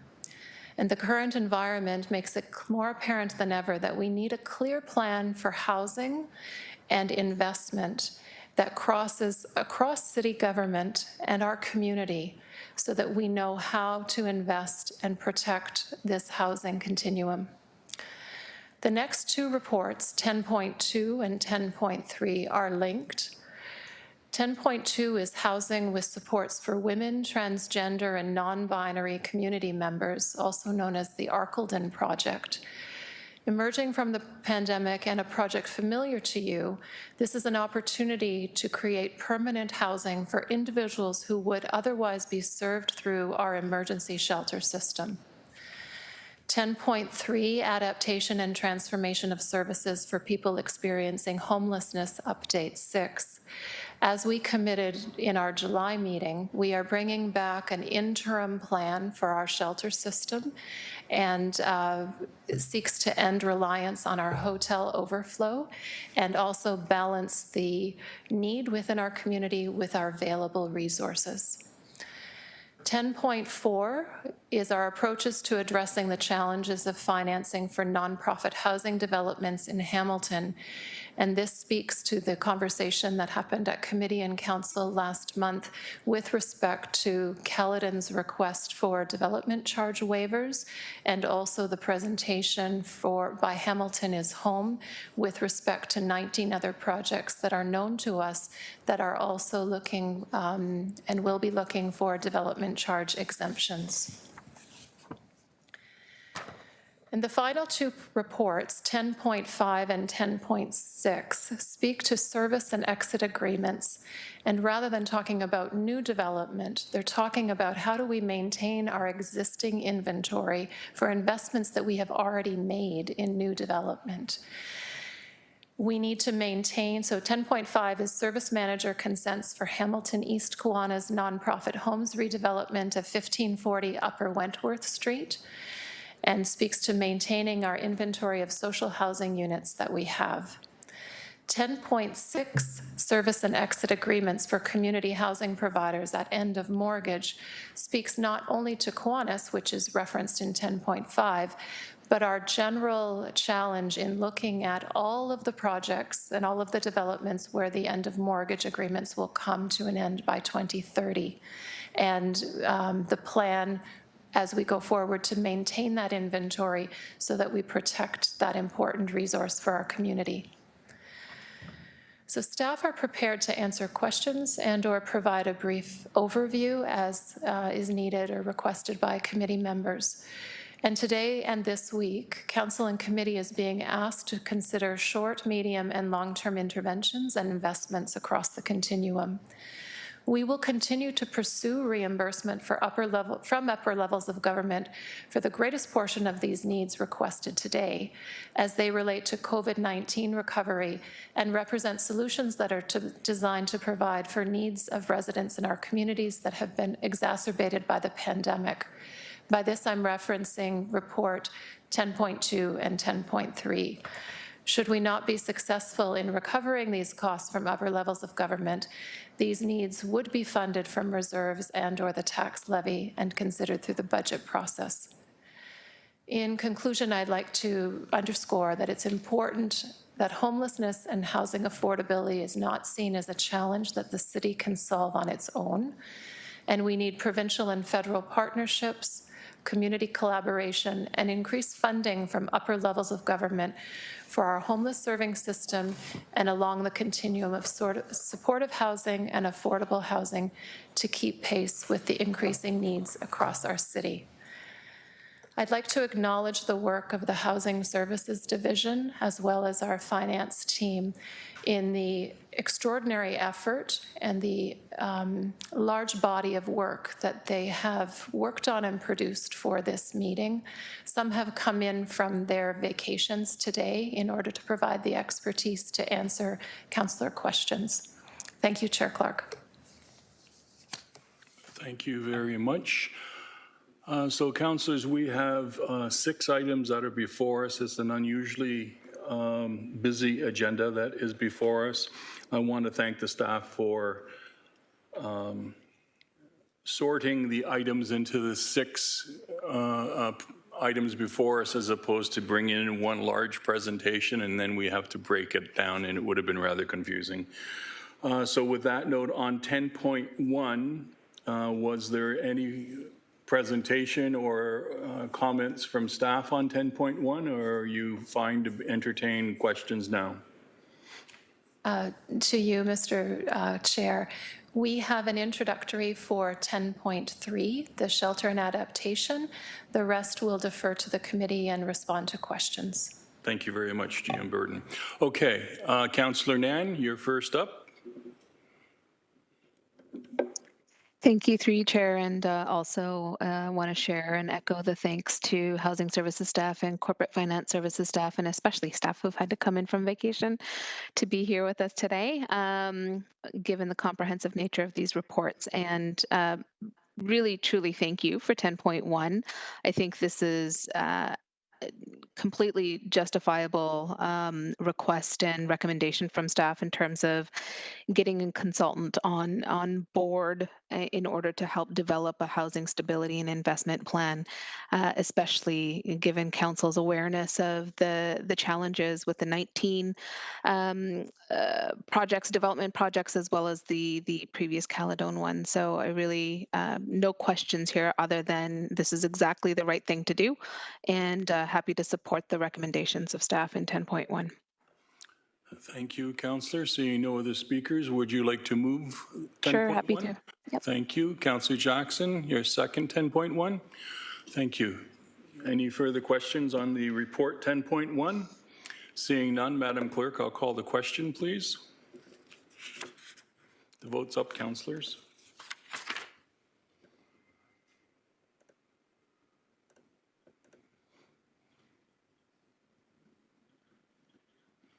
And that vote carries 4-0. We're now moving on to item 10.2 in our agenda today, housing with supports for women, transgender, non-binary community members, the Arcaldon HSC 22047 citywide.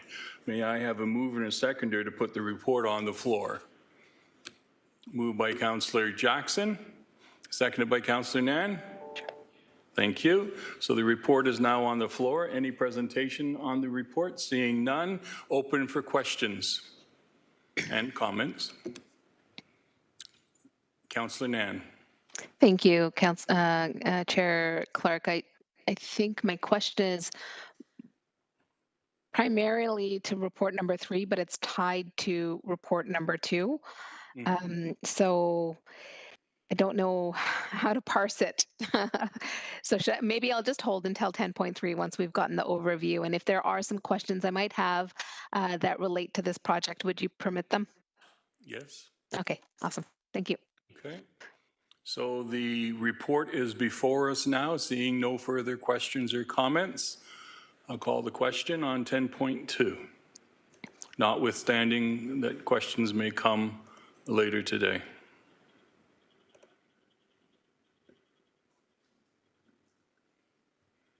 And that item carried 4-0. Councillors, we are now moving on to 10.3, adaptation and transformation of services for people experiencing homelessness.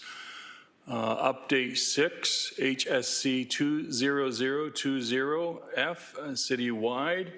Rob Mastriani will introduce this item. Did I pronounce your name correctly? Close enough.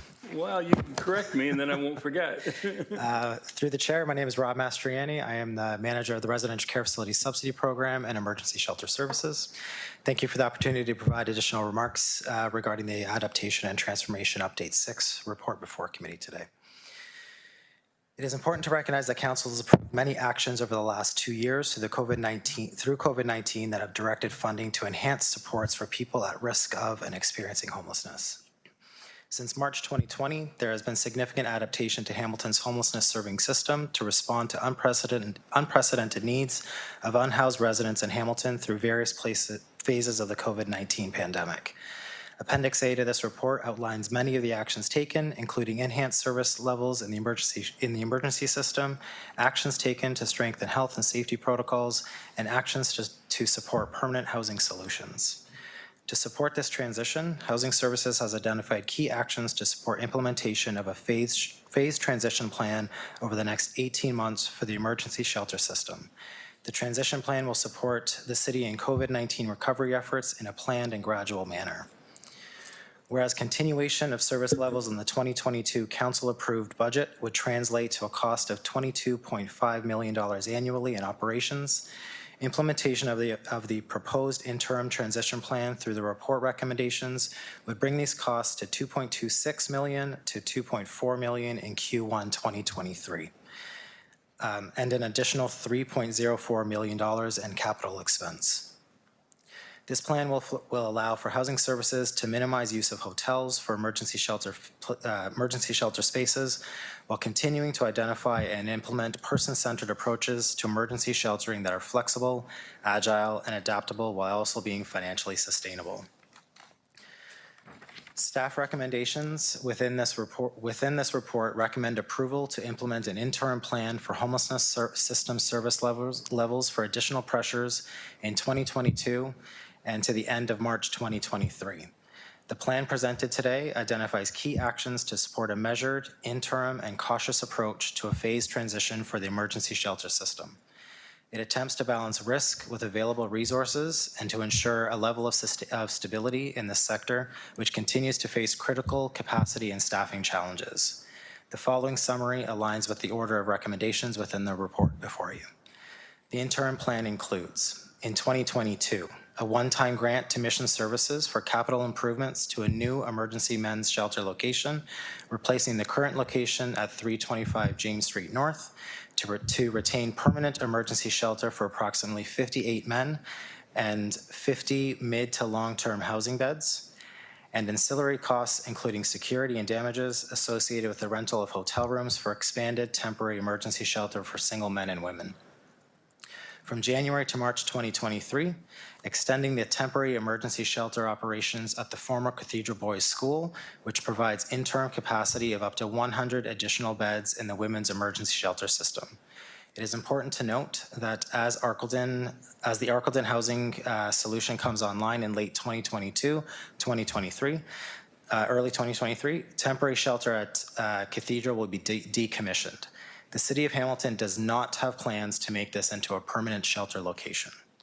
If capacity demands, the option of maintaining increased interim capacity of up to 24 beds in the men's system by temporarily increasing the capacity at the new Mission Services men's shelter, by extending 4 temporary emergency shelter beds at Salvation Army Men's Shelter, and the continuation of enhanced drop-in services, including but not limited to the Living Rock Ministries, Mission Services of Hamilton, Wesley Urban Ministries, and the YWCA. Other important items as part of this interim plan are that the temporary overflow for single men and women, temporary hotel overflow for single men and women will be gradually decommissioned by the end of 2022. And that the temporary 24-bed men's emergency shelter on West Avenue will be decommissioned by the end of 2022. This will allow time, we recognize that this report recommends the continuation of some service levels implemented during the COVID-19 pandemic, however, feel that they are critical services to support the needs of vulnerable residents in our community as we transition to a permanent state. This will allow time to engage with community on the needs of the system, of the permanent system, which will be needed in our community. Should we immediately revert to pre-pandemic levels, it could result in significant risk to service users. Recommendations also include that staff be directed to pursue full recovery from senior levels of government for the costs identified in the recommendations as they are associated to COVID-19. And that staff be directed to bring a business case forward to Council through the 2023 budget process, detailing a phased transition plan over the remaining months of 2023 for the emergency shelter system. And we are available to answer any questions.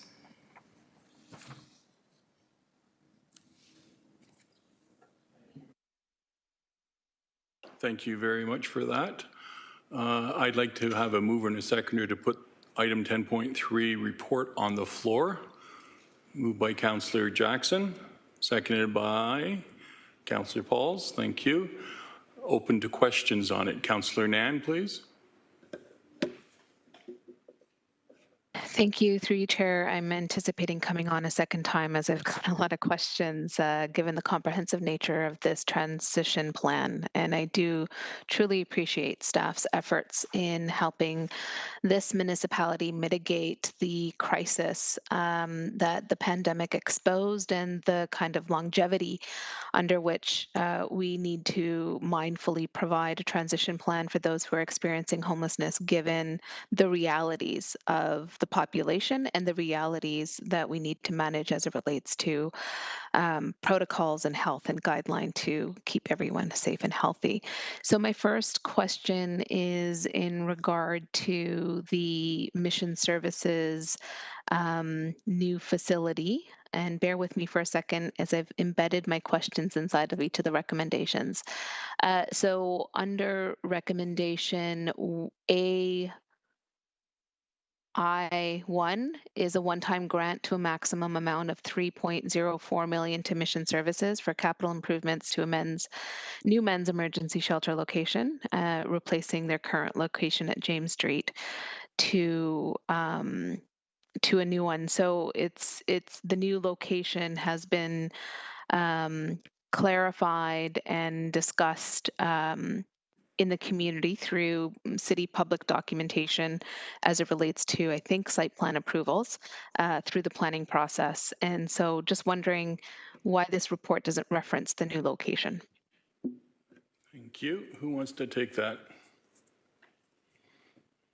Rob? Through the chair, it may have been an oversight that it was not specifically, that the address was not specifically referenced in this report, but I can confirm that the address is 400 King Street East. Thank you. Councillor? So colleagues, that's 400 King Street East, proudly within Ward 3's boundaries, just on the other side of Wellington, and brings it in close proximity to City Housing Hamilton and other shelter locations. So my next question is, are there any restrictions that this location poses from the perspective of, in previous conversations we've had as a council, as we've been trying to tackle the homeless situation and look for additional facility spaces? For example, when the HATS initiative came forward requesting and having sought approval from the Hamilton Wentworth District School Board for the location at the former school, there was some concern about its proximity to, I believe, the Salvation Army and their services. And there was a radial distance that was identified as being preventative to that location being appropriate for HATS. So wondering if there are any limitations like that, given this new location of 400 King Street and its proximity to other shelters in the area. Thank you. Is there a radial separation bylaw that applies here? Through the chair to the councillor, Al Fletcher, Acting Director of Housing Services. I have not been part of discussions on that as it relates to that site, but I'm happy to follow up with planning and get you that information. Thank you, appreciate it. And I'm asking questions based on emails that my office has received from local residents regarding this news. So bear with me. The next question is, what requirements does the municipality have for mission services seeking this new location in terms of community consultation and input? Thank you.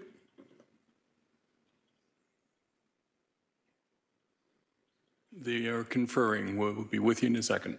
Yep. Ms. Burden? Through you, Mr. Chair, to the councillor, we do not have the planning expertise. I don't think there's anyone on the line to speak to that. I'm just checking with the team to see if they have anything to add, but would like to get you a formal response from our planning colleagues. Councillor, does that work for you? Yeah, so then just so I understand, because I'm not on planning committee and I am still learning a lot about our planning processes.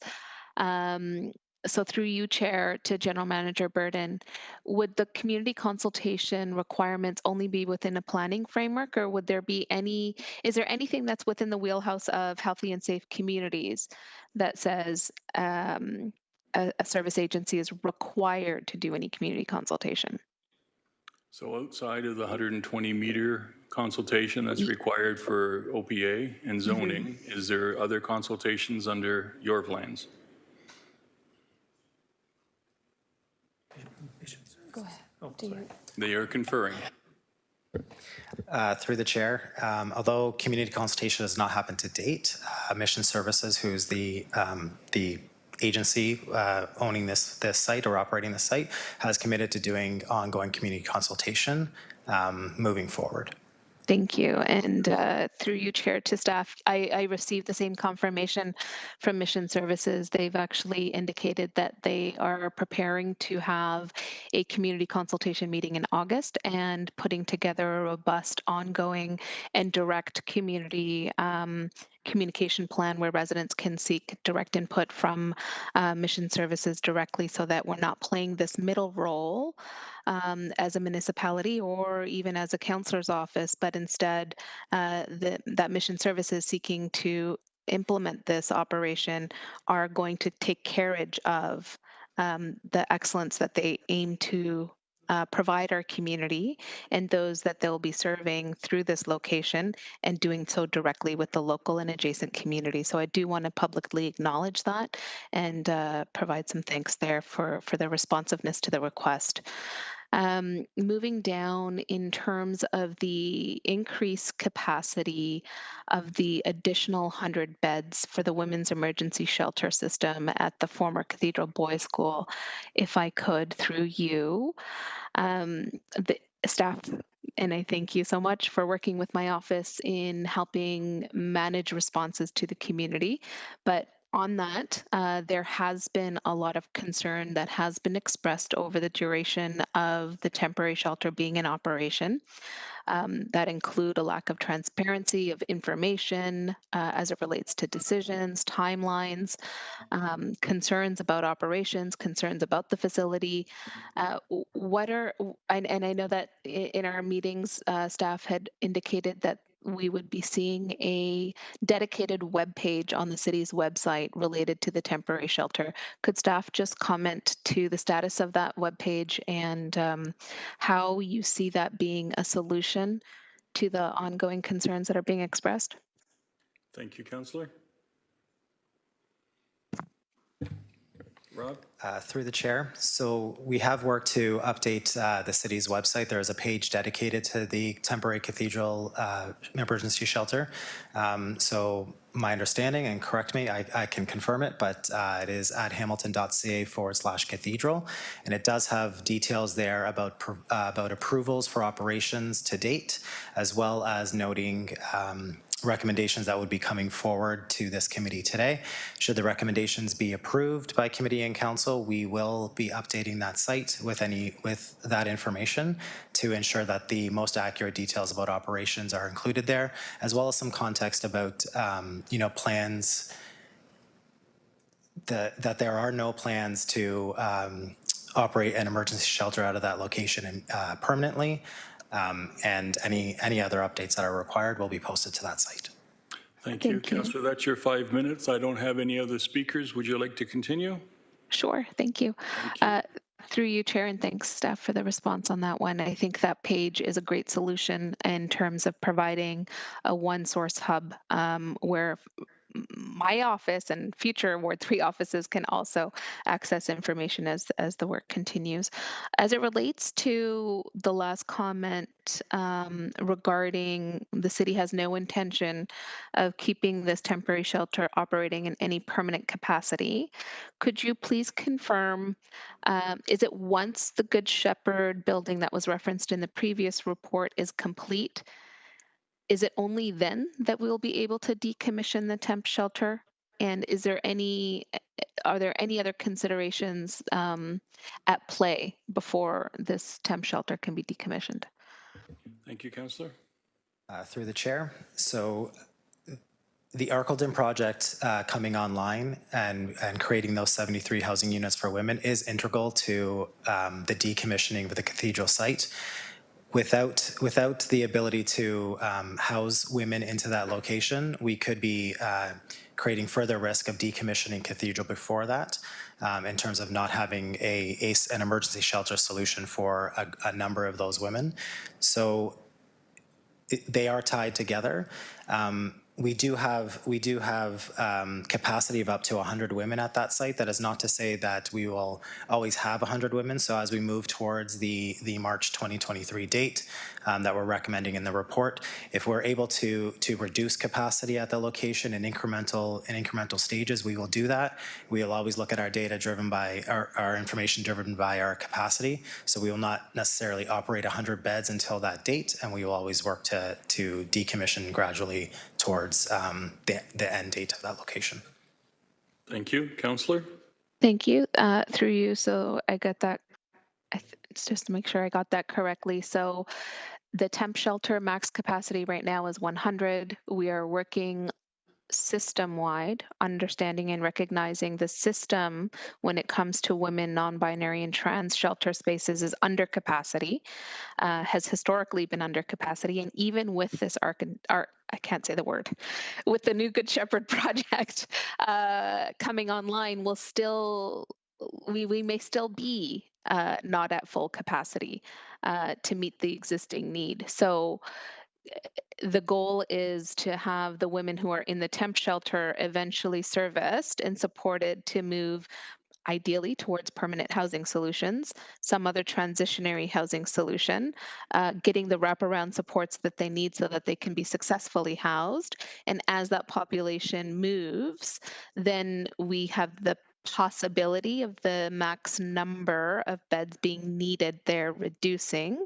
over time, and eventually possibly transitioning to the Good Shepherd building or other spaces. I just want to understand that kind of service pathway so that I can articulate it clearly for my residents. Thank you. Thank you. Rob? Through the chair, how you described that, Councillor, is correct. We do recognize that the women's system has been over capacity for quite some time and has just been exacerbated during COVID.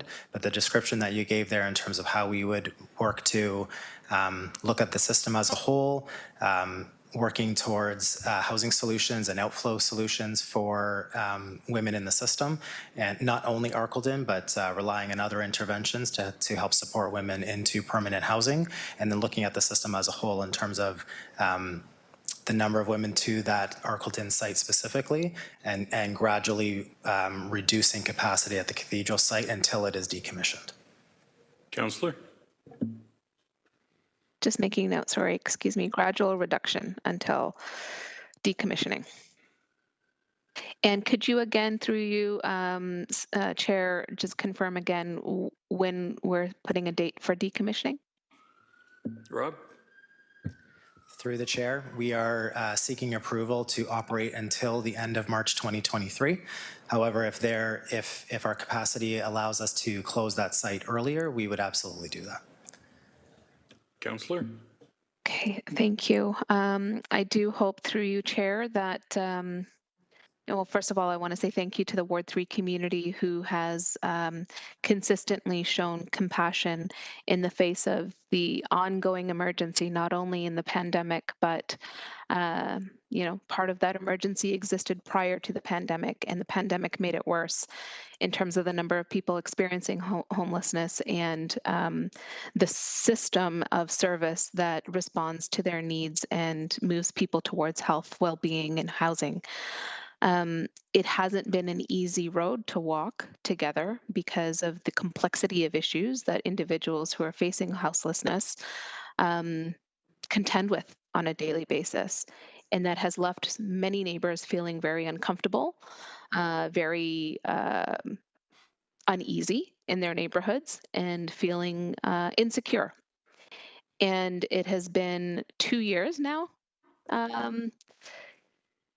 And I appreciate how difficult it is for residents to hear a report coming with staff recommendation to have that facility continue to operate.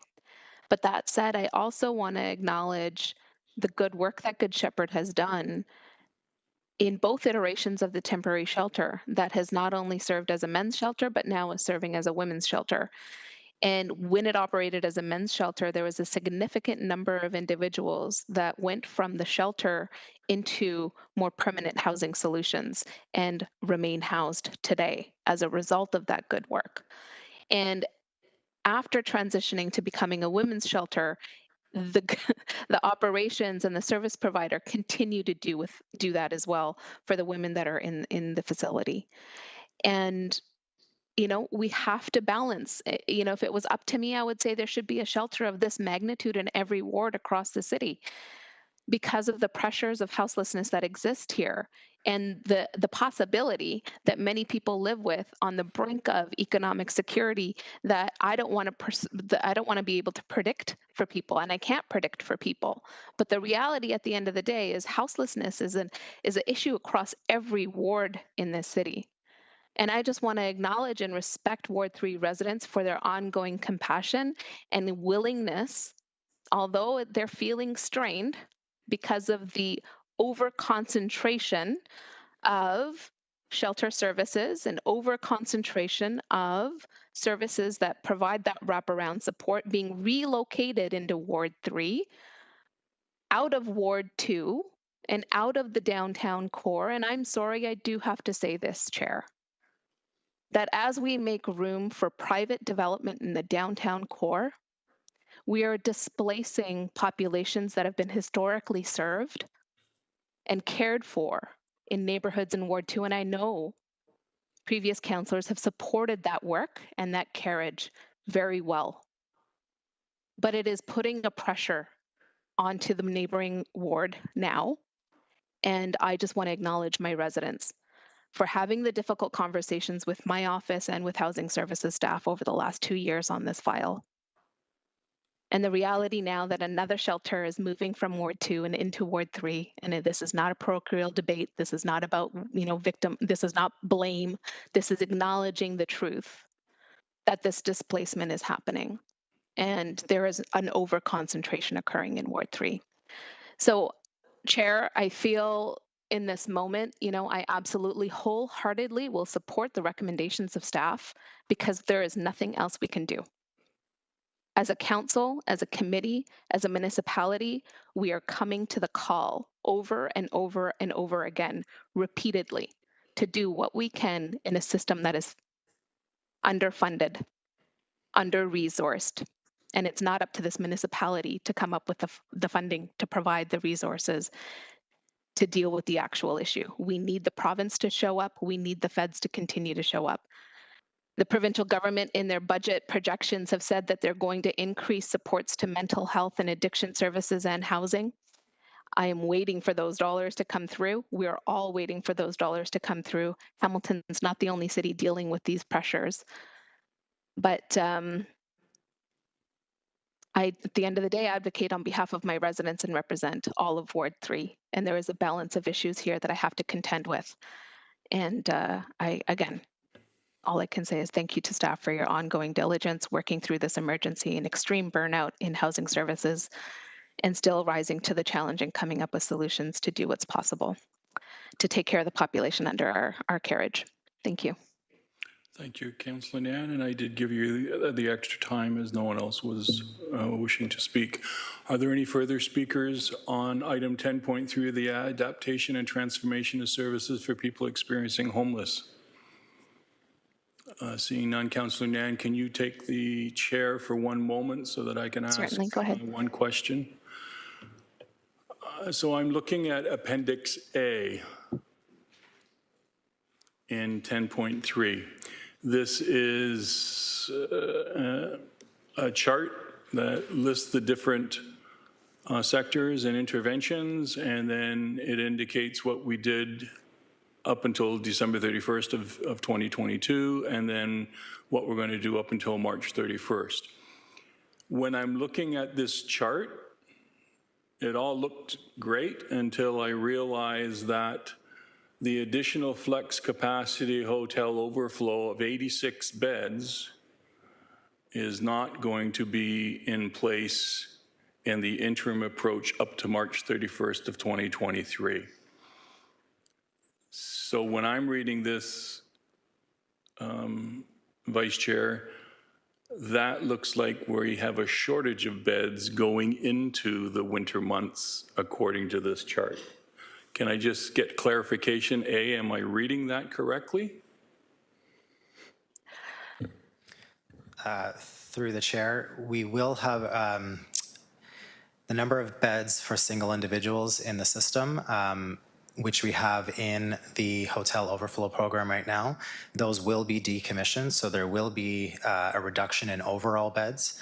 However, the Arcledon project coming online, given when we look at our data compared to analyzing the number of single women and single men in the hotel overflow program, we do feel that we have capacity within our other shelter locations to accommodate those individuals in those sites. So as the Arcledon project comes online, or capacity at Cathedral is utilized until the Arcledon project comes online, the women that are serviced in the hotel overflow program will be able to either be transitioned to permanent housing solutions or into those other temporary beds in the system.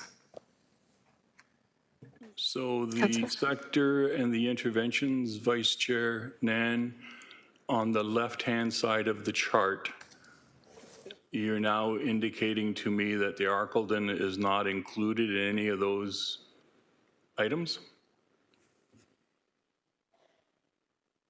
Through the chair, that is correct. Arcledon is not listed in terms of capacity on this chart at this time. Okay, and what's the capacity going to be for Arcledon, please? Through the chair, it is 73 units, 73 beds. So we're still going to be behind. GM Burden is raising her hand. Vice Chair Nan? Thank you. Go ahead, GM. Through the chair to the councillor, I also think that it is important for the committee to know that what we are recommending here is a decrease in the capacity of the shelter system that was expanded during COVID. And I don't want the committee to be under an illusion that it is a one-for-one replacement. And it is important to acknowledge that before the pandemic, there was not the expectation that there would be a shelter bed every night for an individual requiring shelter. We were a system under strain even before the pandemic. The last 2 years has increased that strain and the demand on the shelter system. And what is before you today is not, if we had unlimited resources, would not likely be the recommendation that staff would be bringing forward. But it is as a result of the decreased, the ending of the COVID funding. And Rob earlier referenced this, what we have right now is a $22.5 million enhancement to our base shelter system. And so what we're looking for today is approval for the costs that are before you and balancing that risk and resource dynamic, and also will allow staff to be consulting with the community to bring forward a recommendation and a business plan by the end of Q1 2023 to be able to suggest what we are seeing as viable going forward for our shelter system on a more permanent basis. We do need to continue to consult with community around that. These are not easy discussions to have. We could take all of our available dollars in housing services and put it in the shelter system and still not meet the need. And we need to be looking across the entire continuum to ensure that we've got investments for the different pieces of the continuum around affordable housing, rent subsidies. It really is a funding issue at this point. Thank you. Councillor. Thank you for that transparency, Vice Chair Nan. So do we have an estimate as to how many beds we will be short come this winter based on our experiences last winter with the acknowledgement that we were in the middle of a pandemic? Through you, Madam Chair, to the councillor, our data analyst is not here, and we would need to go back and get you that information, which we can do. I would appreciate that, Vice Chair, because when I'm looking at this chart, and don't get me wrong, I support what the staff is bringing forward. They're doing their very best to hit this challenge, but I don't see the funding from the province or the feds coming forward to assist us with emergency housing or shelter space. And I'm frustrated, quite frankly, that for all intents and purposes, we are planning to have a shortage of shelter beds this winter. And I have problems with that. I don't know how. I don't know whether or not the hotels just up and walked away. I don't know if it's a question of a lack of funding for the hotels, and that's why we're losing those spaces. But I'm concerned because we certainly don't want to see more houseless people and families living on the streets. So can I just ask for a comment, Vice Chair, and that'll be my last question.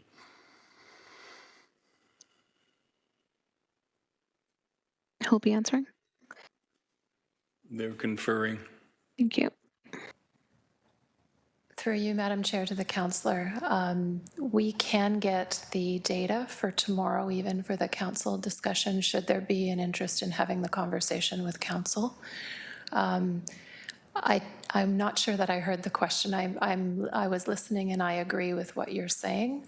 The challenge of the hotel overflow is that from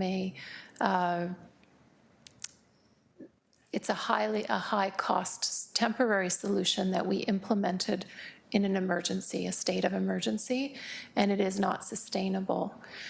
In the same way, the temporary shelters, such, for example, at Cathedral, is not the way we would normally set up a new shelter site. We did all of this planning in a state of emergency. And for example, we may come back at the end of Q1 and propose to council that we add a third shelter within the city to accommodate the new demand and the increased demand. Should that occur, we would be doing thoughtful planning, consultation that we would normally do before we were to take an action like that. The introduction of a third shelter could provide some relief to some of this over the demand that we're experiencing. In the state of emergency with the pandemic, we did not have the ability to do that thoughtful planning. So I hope that speaks to some of the councillors' comments. Can I ask, Vice Chair, just a supplemental, is there or are there supportive housing units coming on stream in the near future? Because they tend to take the highest acuity of care requirement for many of our homeless people. So do we know of any supportive housing projects like Indewell, not necessarily Indewell, but that are in the works or will be coming on stream in the near future?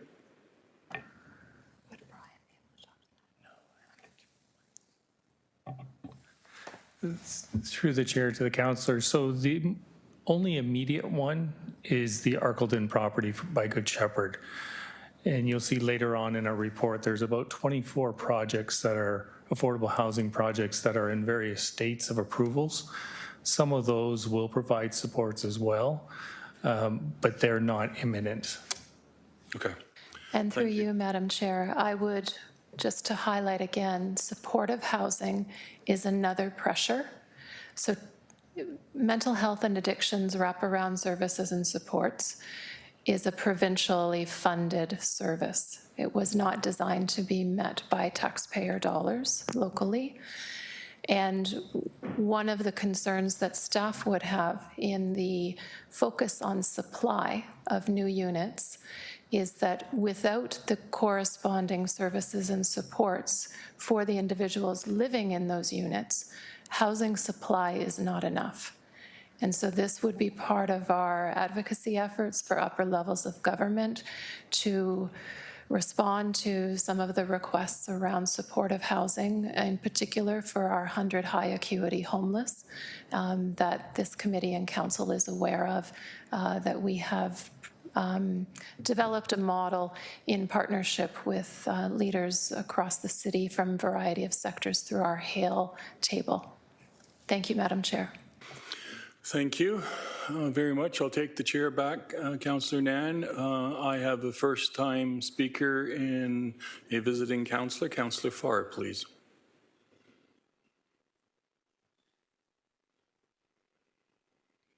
Thank you. I didn't know my video was off. Thank you, Mr. Chair. I appreciate the time. I'm just going to be brief. I've been listening with great interest today. This agenda item was most important to me. A little later on, some of the needs of hopefully City Housing Hamilton will be covered with 4 motions that Councillor Jackson is graciously moving for me as well. So I just want to first and foremost say, just catching some of the comments, there's absolutely, I can tell you definitively, no agenda that I'm aware of, because it sounded like there was some concern there, of some mandate or secret mandate or conspiracy to move all of the wonderful organizations, the storied and historic organizations in Ward 2 to Ward 3. I don't know where that comes from. It concerns me.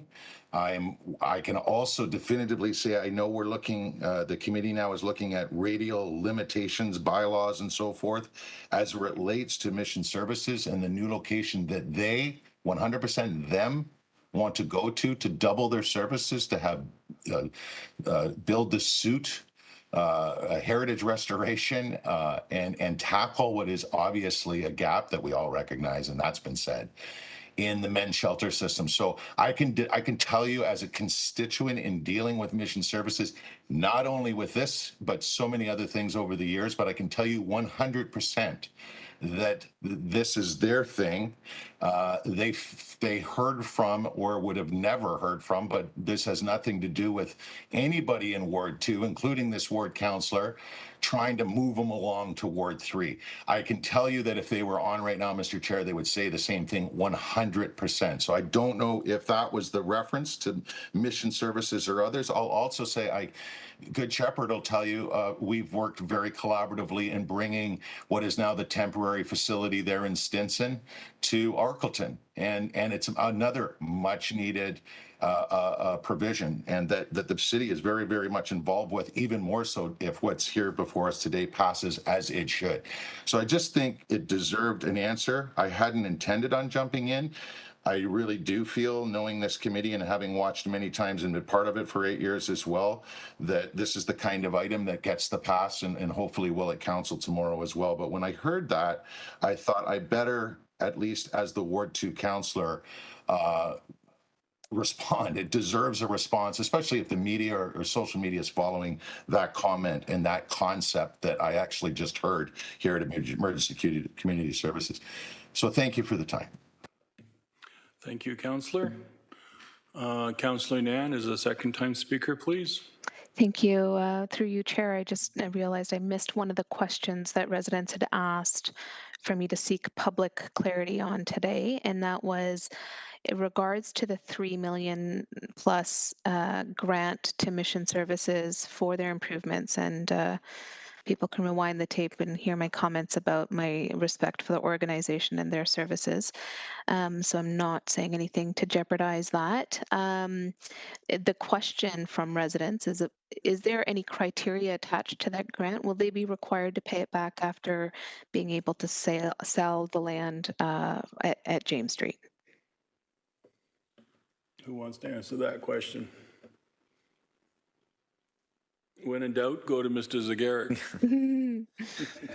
So through the chair, we can take that away and review it with our Health and Safe Communities colleagues and legal services as it relates to the agreement that will have to be drafted with mission services. So the council raises an option that we can investigate as we draft up that agreement. Thank you. Thank you. Councillor? And final question, Chair, and I really do appreciate staff entertaining them all.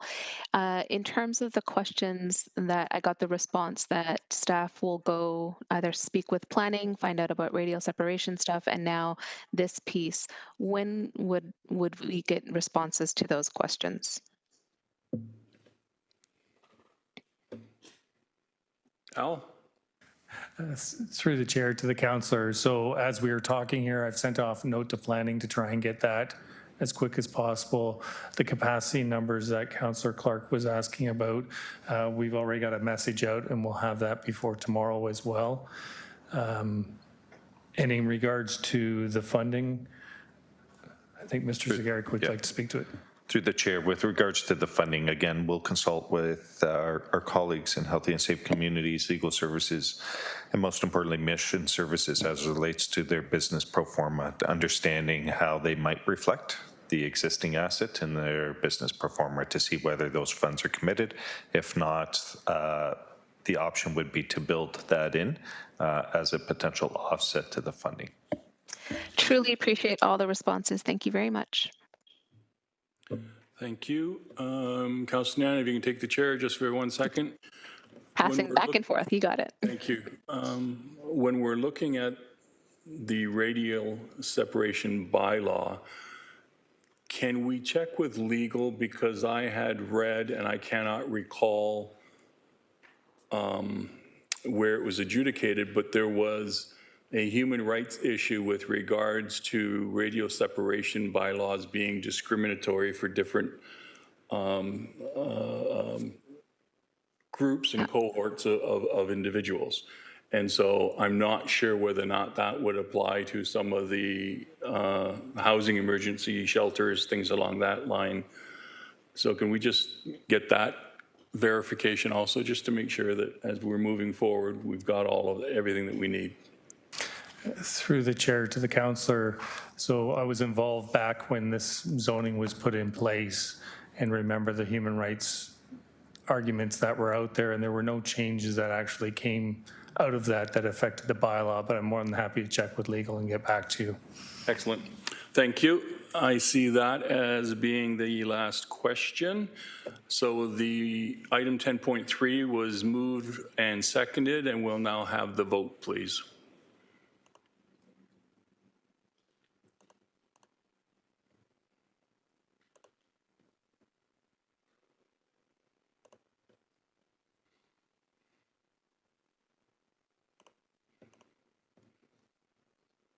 And that vote carried 4-0.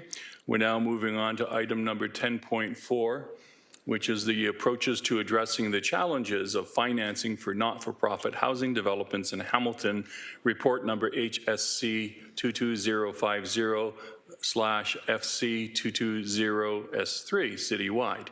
May I have a mover and a seconder to put the report on the floor for discussion? Moved by Councillor Nan, seconded by Councillor Jackson. Any brief comments from staff on this report? To you, Mr. Chair, if committee would like Al Fletcher to give an overview, we would be pleased to do that. Otherwise, we're happy to take questions. Thank you. I'm not seeing anyone asking for that overview. Councillor Jackson, you wish to speak? Or you're saying no to the overview? No, Chair Clark, I think it would be imperative to General Manager Burden and especially General Manager Zagaric. Is this one of the reports that came from the fallout of the bombshell information we heard in July? Because if it is, I'd like to at least have an overview and for public consumption, how our two wonderful general managers and their fine teams came forward with this recommendation in light of the financial constraints and the potential pressures it may have put on the levy. Through you, Chair Clark, please. Thank you. Ms. Burden? Through you, Mr. Chair, to the councillor. This is the report that was in response to council direction as a result of the two delegations that came forward at the July ECS committee with respect to the financial challenges currently experienced by the Caledon project.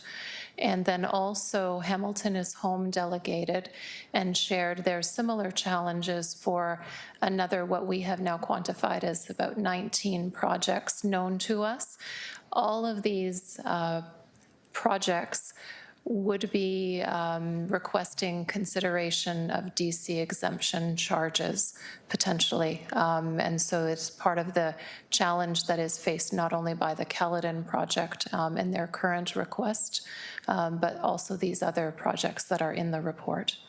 Councillor? So thanks, General Manager Byrne. If I could segue over to General Manager Zagaric. So paragraph A, Roman numeral 3, General Manager Zagaric, that the forgivable loan be funded via an internal loan from the Investment Stabilization Reserve. Am I reading some way, somehow over 20 years? This will be some way, somehow replenished back into the city's funds, or are we literally forgiving? I'm trying to understand that Roman numeral 3, please. Chair Clark, through you. Thank you, Councillor. Mr. Zagaric, please. So through you, Mr. Chair, and maybe I'll provide some context beyond just answering the question of the councillor. The report that's before you today identifies some options with respect to financial support from the city in the form of a subsidy equivalent to the development charges for this project, as this project does not qualify under our development charge bylaw as a eligible project for development charge exemptions. And for that reason, this should be considered by committee and council as a discretionary subsidy, in that city council is not required to provide this subsidy as it relates to this project or other projects that do not meet the criteria of the development charge bylaw. As such, staff have presented an option recognizing that under legislation, the city must fund the development charge exemption from existing taxpayers and ratepayers. So to meet that criteria, we would be looking to borrow from a city reserve and replenish that reserve from existing taxpayers and ratepayers. So this would be reflected through future tax increases and future increases in social housing's annual levy. So again, while there's an immediate funding solution in terms of the development charge exemption or subsidy, should committee and council wish to pursue a subsidy. However, that subsidy will be offset by future taxpayers over the term of the agreement, and I believe it might be a 15-year term. So over the next 15 years, taxpayers will have to offset the $9.1 million and replenish the investment reserve. So again, in summary, this is a discretionary decision of committee and council that meets the requirements of the legislation, that these funds be offset by current taxpayers and ratepayers, and the immediate funding source would have to be replenished, refunded, and that would be over the term of the agreement through levy increases that would be reflected in housing services annual levy. Through the chair, I hope that answers. Yes, GM Zagaric, yes, excellent information and nicely, clearly spelled out.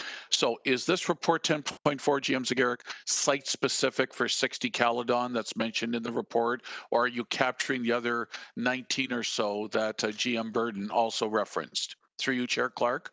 Thank you, Mr. Zagaric. Through the chair, it is site-specific. The report makes reference to reporting back with some form of a subsidy program, recognizing some of the restrictions with respect to the city's financial capacity to provide like subsidy for all of the pending developments. Just a reminder to committee members, as it relates to development charge exemptions, we budget approximately $18 million annually for all exemptions. That is industrial, commercial, institutional, post-secondary, agricultural, our downtown exemptions.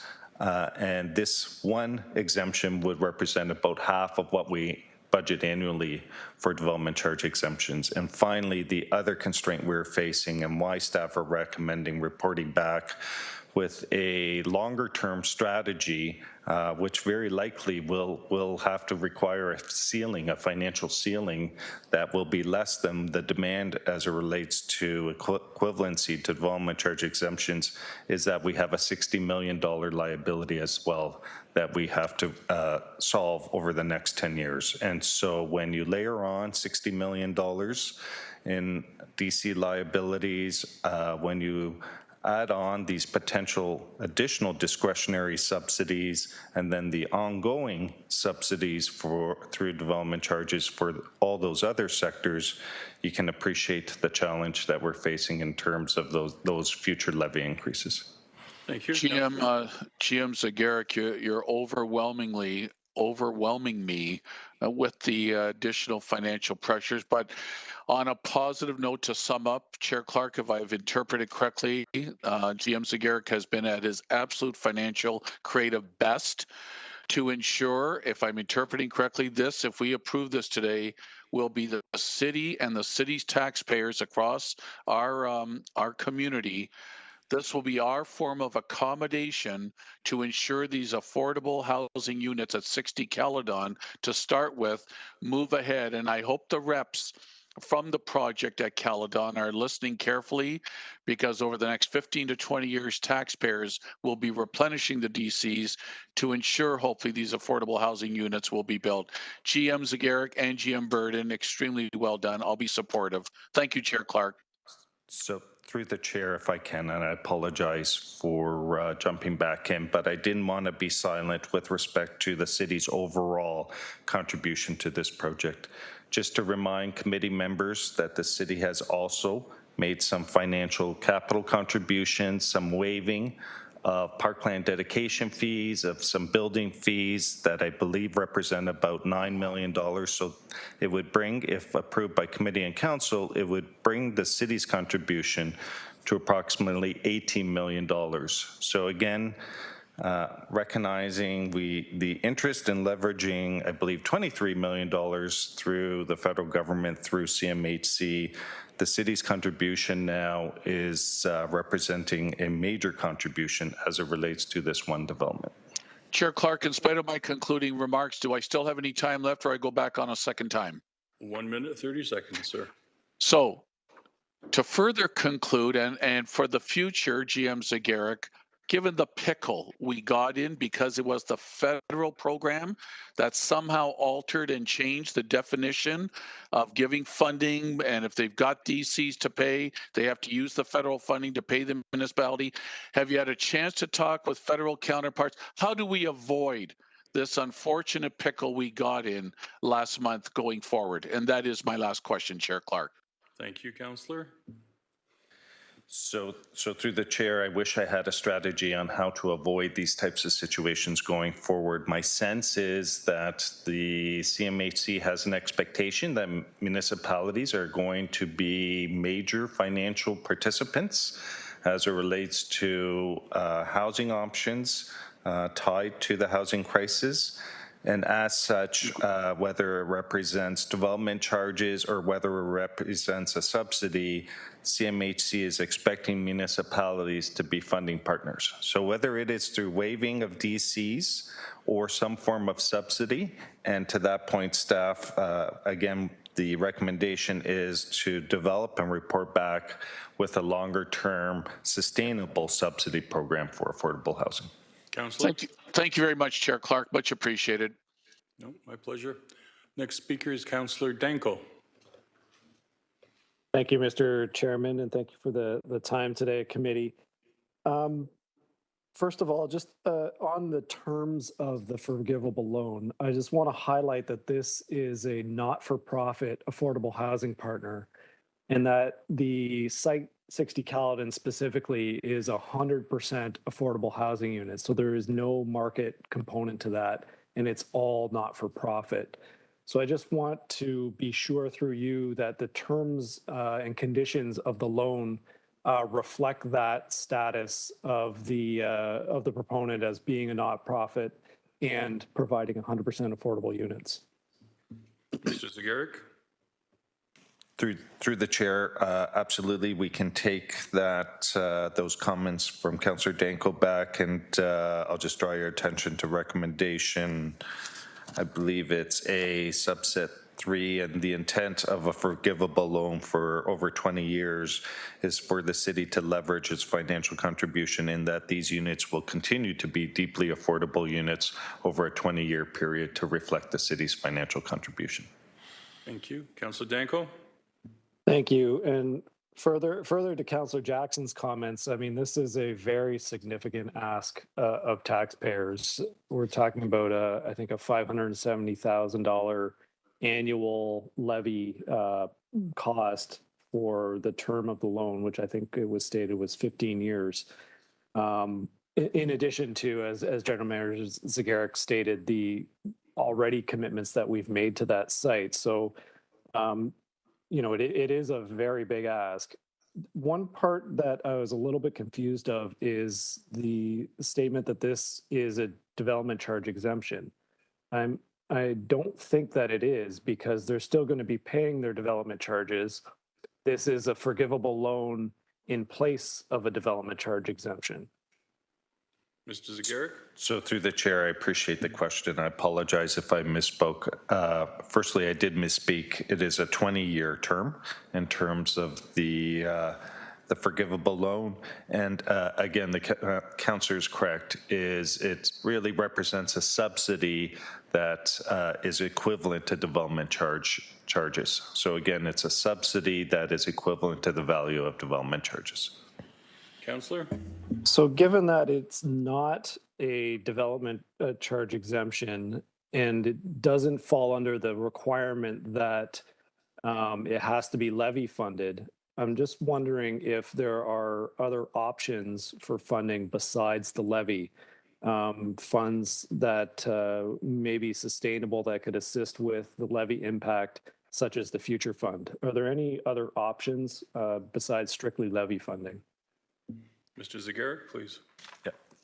Through the chair, that the future fund would be an option, or other city reserves. Again, we've identified a reserve that has capacity and functions, investment reserve functions, to allow a draw on it with a longer term payback to sort of spread out the burden, recognizing the life of the facility. But future fund would be an option. Councillor? Thank you. And then just in terms of, you mentioned the unfund, or the development charge exemption liability to the city being more than $60 million. That's something that we grappled with at the development charges subcommittee, certainly. I think it's really important to highlight that if the CMHC changed their funding criteria to exclude DCs as an allowable expense, then this same liability would still exist. That it's a bit of a technicality in the criteria for qualification for that CMHC funding that caused this unfunded liability, but it would still exist because affordable housing projects are DC exempt in our current bylaw. Mr. Zagaric, comment, please. Through the chair, the councillor is correct, but just to add some context, the development charge bylaw was developed in 2019, and over the last 24 months, with the commitment principally from the federal government to address the housing crisis and the level of investment through CMHC, when the bylaw was developed in 2019 and the development charge exemptions were reviewed at the time of the bylaw, staff did not foresee the pace of affordable or social housing growth. So at that time, we were not forecasting this pace. Otherwise, staff would have presented a much more aggressive risk to the municipality, financial risk to the municipality as it relates to DC exemption. So the councillor is correct in that it would meet, if development charges as it relates to this particular funding stream from CMHC were ineligible, it would meet the criteria of the development charge bylaw. And I guess my final message is that development charge bylaw, when it gets renewed in 2024, we will have to be mindful in terms of where we sit as it relates to affordable housing projects at that time. Councillor? Thank you. And my final comment, Mr. Chairman, is further to that topic, putting this in context of development charge exemptions. When we passed the last DC background study, we eliminated the exemption for post-secondary institutions, and that eliminated an $85 million 10-year unfunded development charge liability by removing that exemption. McMaster University lobbied that. They went to the provincial government, which went to the Ontario Land Tribunal, and just snap of Doug Ford's fingers overnight, that liability was re-downloaded to the municipality. So that $8.5 million a year that could have been paid in DCs by post-secondary institutions like McMaster is now being taxpayer funded. So just to put this into context of our DC exemption liabilities, it's about the same amount that McMaster's getting a free ride. Thank you. Thank you, Councillor. It's a good reminder. Councillor Nyan, can you take the chair again for me, please? Certainly, the floor is yours. Go ahead. So I'd like to ask Mr. Zagaric, my understanding of how CMHC is handling development charges and how the province's own Development Charges Act kind of, in my mind, puts us in a corner. If we agree to a development charge exemption, say $8 million, we still have to find $8 million to offset that loss of development charges. Is that correct? Through you, Madam Chair, that's correct. So notwithstanding Council has approved a resolution that growth should pay for growth, we do incentivize some sectors. And when we do so is we need to offset that from existing ratepayers and taxpayers. So it really doesn't matter where we do a development charge exemption, whether or not it's 2 million or 20 million, whatever that development charge exemption is for whatever project, we still have to account for it with dollars somewhere else in our accounting. Yeah, through you, Madam Chair, that's correct. So again, with that principle, growth should pay for growth. By extension, if you're exempting a cost of growth, development charges, that should be borne by existing ratepayers and taxpayers and not transferred on to future residents. So again, that is the legislative framework. And if I can just take a minute to expand on another challenge as it relates to the Development Charge Act, committee members may recall that more recently, the provincial government, in an effort to assist the not-for-profit housing sector, amended the Development Charge Act that development charges can be payable, I believe, over 20 years, over 21 payments.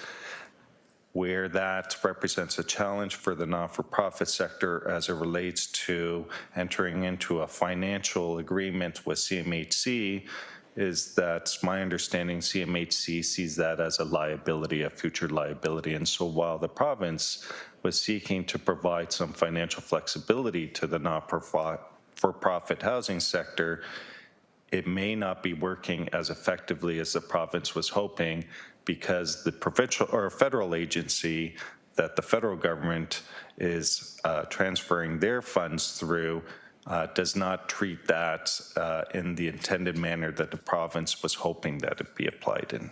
So again, a bit of a disconnect with respect to the policy change the province was intending to assist this sector relative to how the federal agency is participating in terms of funding of affordable housing. If I had a wish, Vice Chair, it would be to get CHMC here, to get the federal government minister here, and to get the Minister of Finance and Minister of Municipal Affairs here, so that we can actually see that the policies that they have created in a silo have created significant issues for municipalities. So while they seem to be thinking, yeah, we're helping them, look at what we're doing, they're really boxing us in terribly, and that is problematic for us. So can I ask my next question, Vice Chair? If we approve this loan here for this project, are we not going to have another 18 projects come forth asking for the similar loan?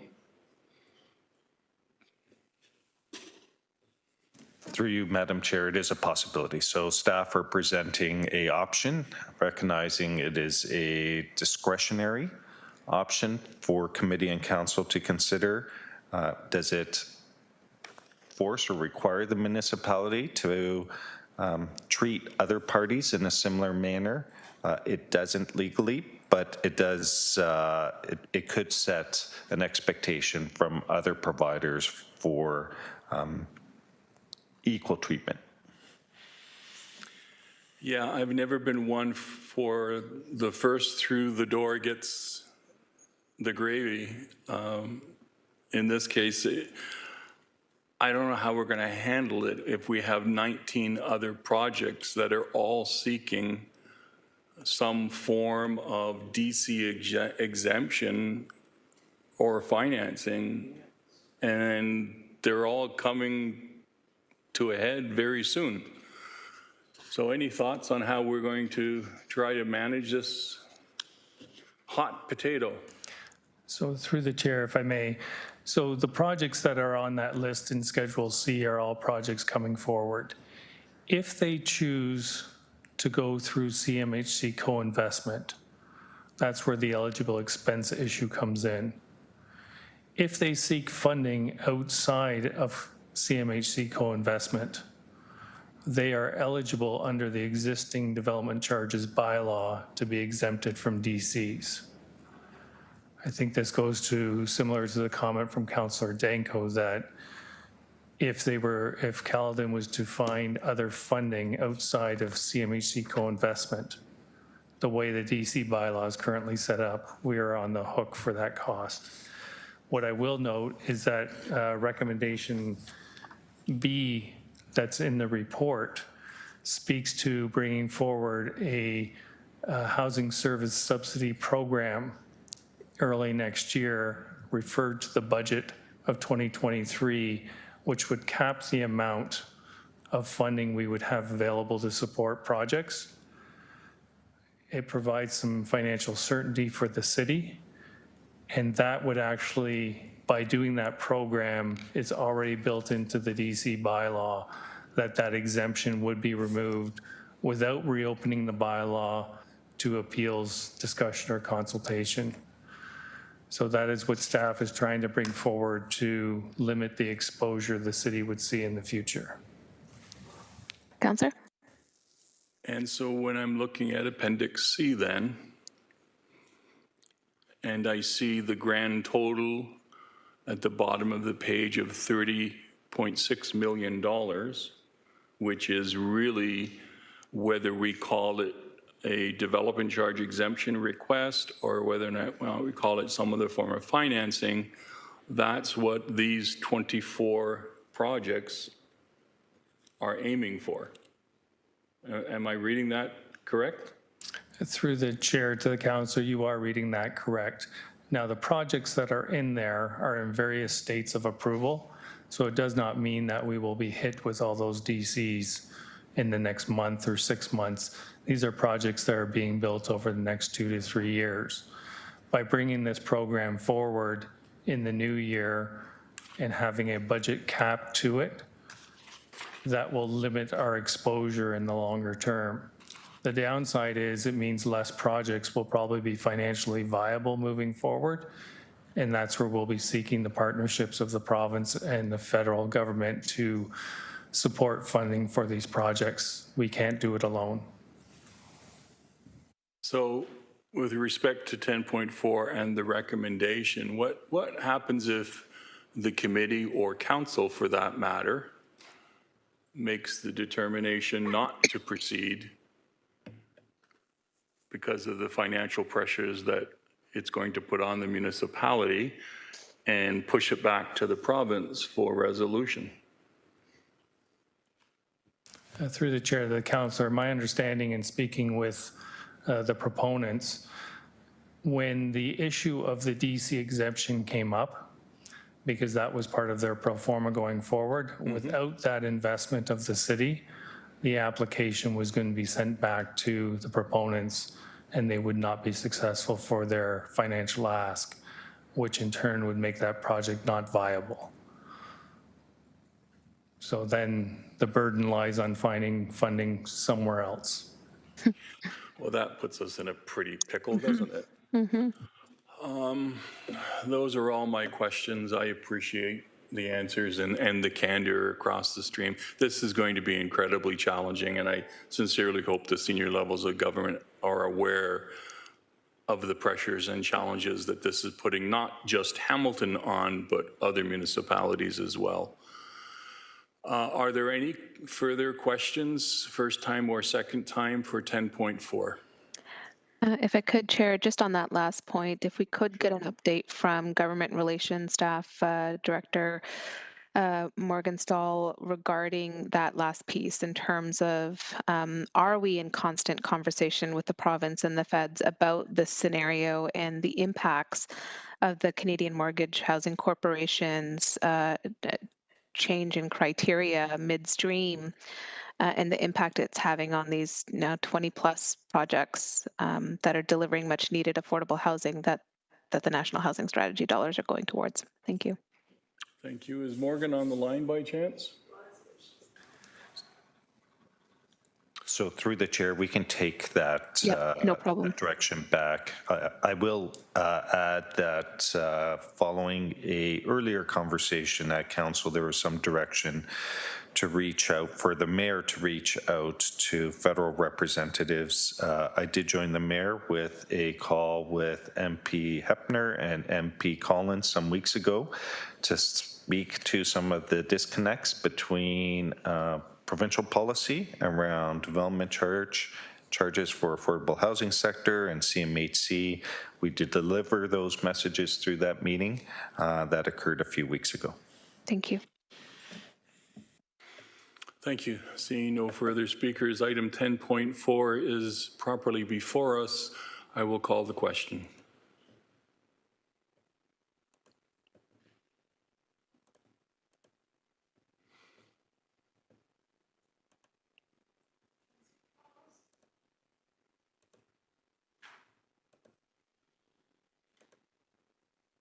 And that item is carried.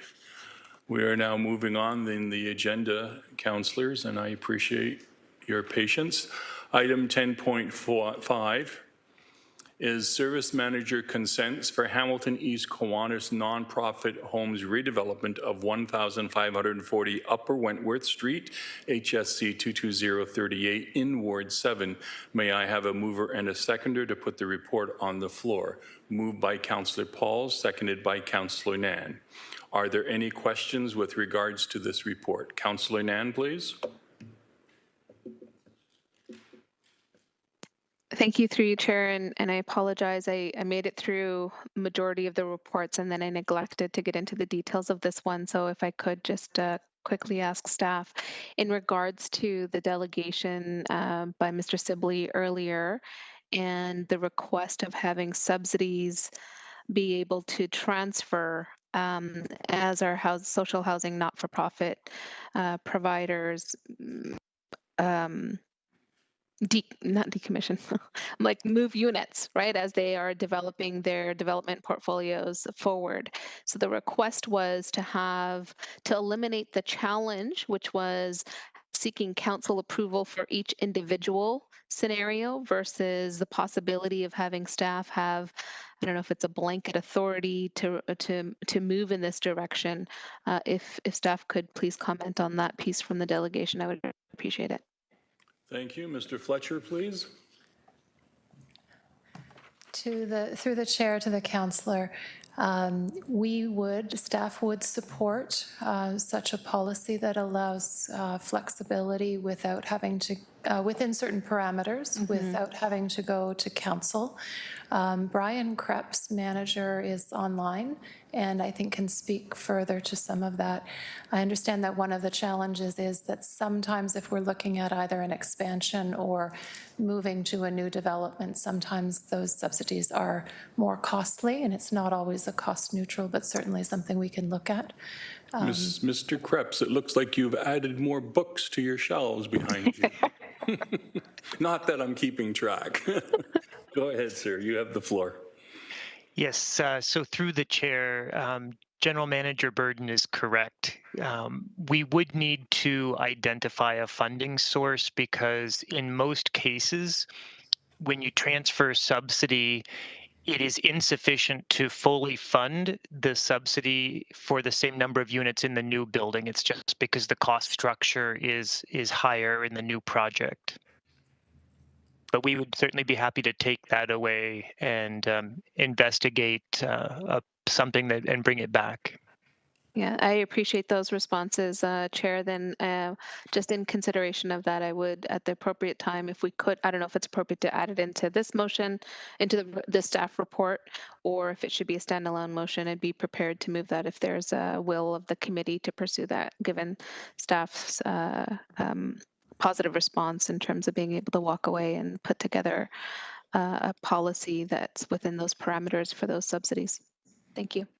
So if it is specific only to the Hamilton East Kiwanis not-for-profit, then we would do it as an amendment. I think it's more broad, and therefore you would have to do it as a motion. You can do that motion today if you wish, because you have spoken to it today. I'll leave it in your hands. Thank you. Councillor Pauls, please. Thank you. We talked about it's cost neutral. I'm just wondering, is the funding for the transfer subsidy, is it per units or per people? Like if it's a 3-bedroom, there'd be more people there. So what funding source? Like how do we transfer the funds? Mr. Krebs, are you there? Yes, through the chair. So the subsidy commitment is made based on the number of units. However, the rent that is being paid by the household is calculated based on their income source, and that usually would also include the number of household members who are contributing. So the difficulty is that the actual amount of the subsidy will vary depending on each household's income. So therefore, when we're asking for an approval, we're usually asking for a per unit amount, and we're always working within that.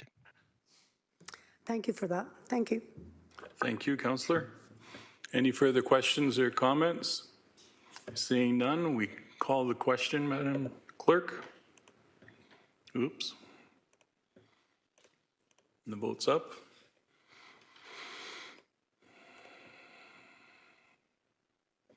Having issues toggling today, Councillor Jackson. I know you love that term. It's very simple, Chair Clark. Oh, I'm not there, sorry. And that vote carried 10-4. Thank you. We are now moving on to item 10.6, which is the service and exit agreement for community housing providers at end of mortgage and reinvestment of the mortgage savings. HSC 22040 citywide. May I have a mover and a seconder to put the report on the floor? Moved by Councillor Jackson, seconded by Councillor Pauls. Thank you. And staff, do you have any comments on this item? Or are we good to go? Okay, any questions from councillors? Councillor Jackson, please.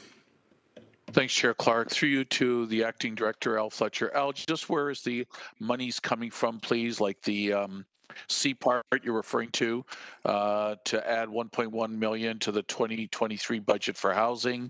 Several other references in the D part for 1.8 million, if that's federal funding. Just a quick breakdown, an overview, please, where it's all coming from. Thank you. Or if Manager Krebs is doing it. Thank you. Where am I going now? I'm going to Mr. Krebs. Go ahead, sir. So through the chair, those requests are for levy dollars. Some of that is a reinvestment of existing subsidy dollars that are being paid currently, but would represent subsidy savings as the mortgages are paid off. And I might suggest that if General Manager Zagaric wanted to provide any additional comments on that. So Manager Krebs, before we go to GM Zagaric, that was potentially music to my ears. Did you say that actually over a period of time through the interest, et cetera, paid back, that we're actually going to either make money or we'll be ahead?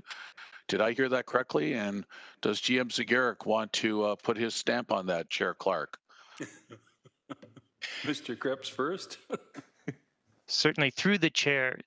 So when I referred to mortgage savings, I'm referring to money that is currently in the budget to subsidize these social housing providers and help pay their mortgage.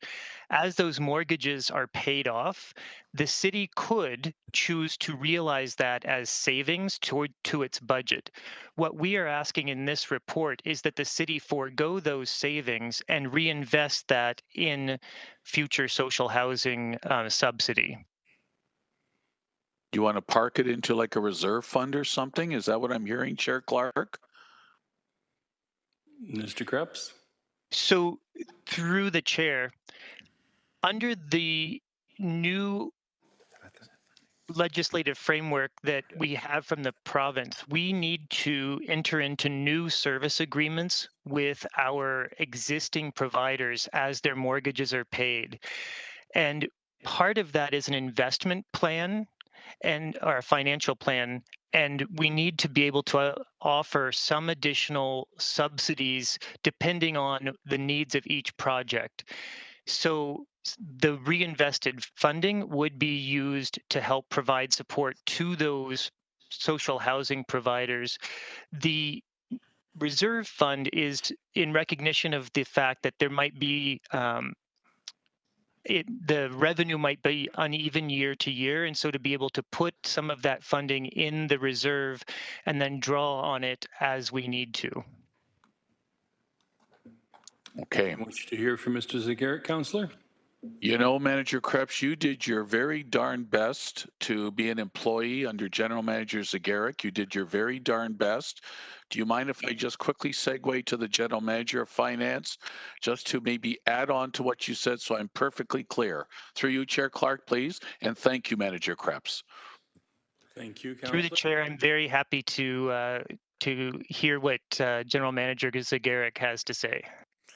Hope you're rubber stamping this, Mr. Zagarek. So through the chair, I'll be consistent with Brian's description. So over time, as previous housing units mortgages come to an end, the obligation of the city to subsidize those mortgage payments with levied dollars, they too expire. Having said that, the province of Ontario has an expectation that service managers will continue to offer these funds towards social and affordable housing under new agreements. So what is before you today is the option and expectation that those future mortgage savings over the next 10 years, as staff have forecasted out what those mortgage savings will be, that the $7.6 million be reinvested back into affordable housing and social housing initiatives, not into mortgage payments, but into other investments, either capital or operating. So if I can draw your attention to page 5 of 12, there's a table that housing services staff have developed to help illustrate what is being proposed. And so at the very top, you'll see the net mortgage savings over the period 2027 to 2032, far right side, $7.6 million.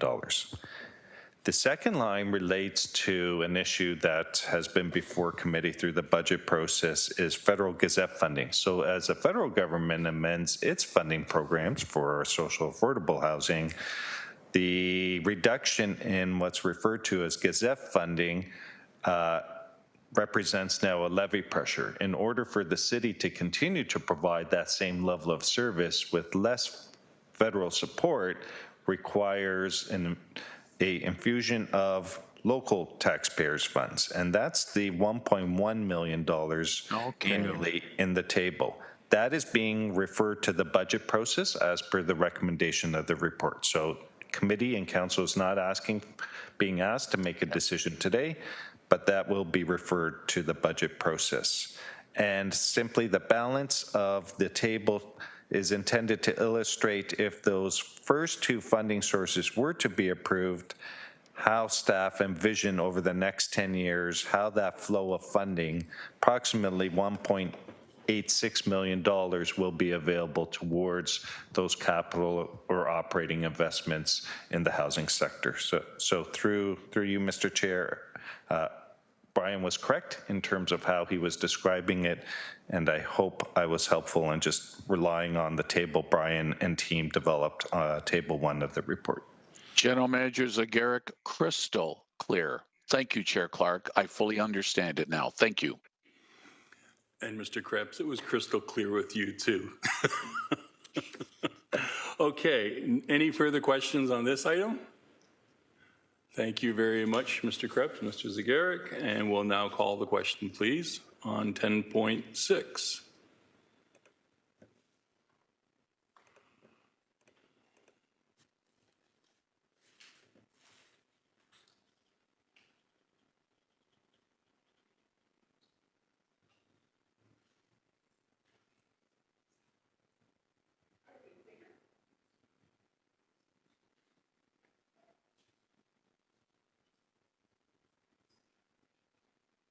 And that carried 4-0. We are now moving on to item 11.1 under motions, financial support. Councillor Jackson, I wish to proceed with your motion today. Yes, Chair Clark, it's on behalf, the next 3 motions are quite frankly on behalf of Ward 2 Councillor Jason Farr, who is a non-voting member of this committee. I was going to place them. If I could get Councillor Pauls to second all 3 motions. We'll start with 11.1. I should read them in their entirety, but they're fairly lengthy, covering many, many locations. Chair Clark, I'm at your discretion. Can I suggest that we read the therefore be it resolved to save us the pain of going through all the whereases? Perfect. Most of us have read it, so. Perfect. And Councillor Farr is either going to possibly elaborate on them, or he may save full comments for council tomorrow. Moved by myself, seconded by Ward 7 Councillor Esther Pauls. 11.1 is financial support for City Housing Hamilton to renovate a kitchen at 155 Park Street South in Hamilton. Therefore be it resolved, A, the proposed cost of $3,400 for the kitchen renovation at this location be funded from Councillor Farr's capital discretionary account, the number noted, and B, the mayor and city clerk be authorized directed to execute any required agreements and ancillary documents in relation to funding the kitchen renovation at this location with such terms and conditions in a form satisfactory to the city solicitor. Seconded by Councillor Pauls. Thank you. Thank you. Seeing no comments or questions, I'll call the question, please.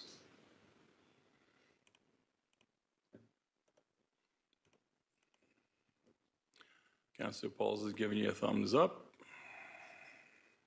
And that's carried 4-0.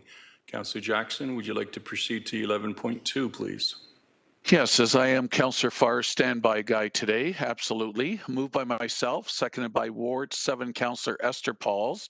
This one is for financial support for City Housing Hamilton to install a roof railing at 95 Hess Street South.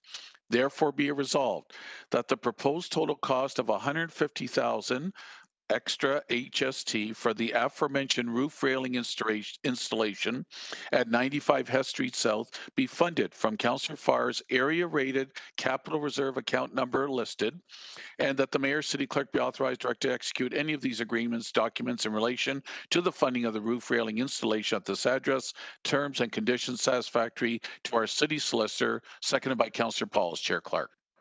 Thank you. Seeing no comments or questions, we'll call the vote, Madam Clerk. The vote's up.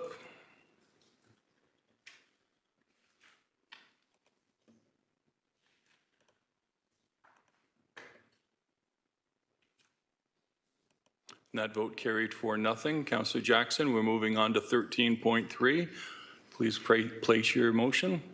Yes, continuously helping Councillor Farr with his work here at ECS. Moved by myself, seconded by Ward 7 Councillor Esther Pauls. He's got a multitude of addresses here, Chair Clark. Financial support for renovations at various City Housing Hamilton facilities. I count about 10 or 11, so I'll go right to the therefore be it resolved. Thank you. that the proposed total cost of $347,000 HST extra to an upset limit of $350,000 for the following projects be funded from Councillor Farr's area rated capital reserve account number listed. I'm going to read all the addresses out because they're part of the therefore be it resolved. Roman numeral 1, 15,000. HST extra to complete the mailbox replacement and installation at 191 Main West. Roman numeral 2, $30,000 plus the HST to replace the garbage chute doors at 191 Main West and 200 Jackson West. Roman numeral 3, $63,000 plus HST to provide painting at 95 Hess Street South, 181 Jackson West, 155 Park Street South. Roman numeral 4, $35,000 plus HST to install internet technology at 95 Hess Street South, 181 Jackson West, 155 Park Street South. Roman numeral 5, $18,000 plus HST to paint and replace the flooring in the common area hallway of 206 Jackson Street East. Roman numeral 6, $19,000 plus HST for the garbage chute retrofit and replacement of a compactor at 226 Rebecca. Roman numeral 7, $100,000 plus HST to repair and make safe for use the exterior stairwell in front of the main office at 181 Main West. Roman numeral 8, $7,000 plus HST to purchase exterior furniture for the City Housing Hamilton main office outdoor space at 191 Main West. Roman numeral 9, Chair Clark, $40,000 plus HST to isolate and repair the HVAC cooling system at the Daisy Mart in 55 Hess Street South. Roman numeral 10, $15,000 plus HST to install a wheelchair ramp at 500 McNabb Street North.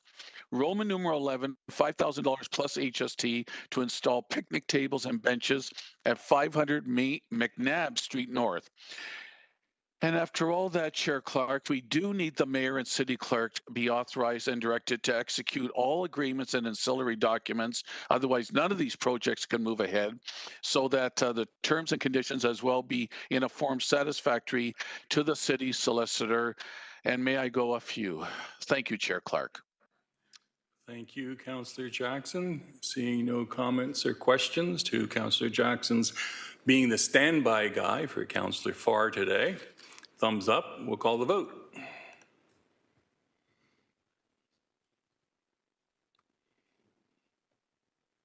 And that vote carried 4-0. We're now moving on to item 11.4 in our agenda today.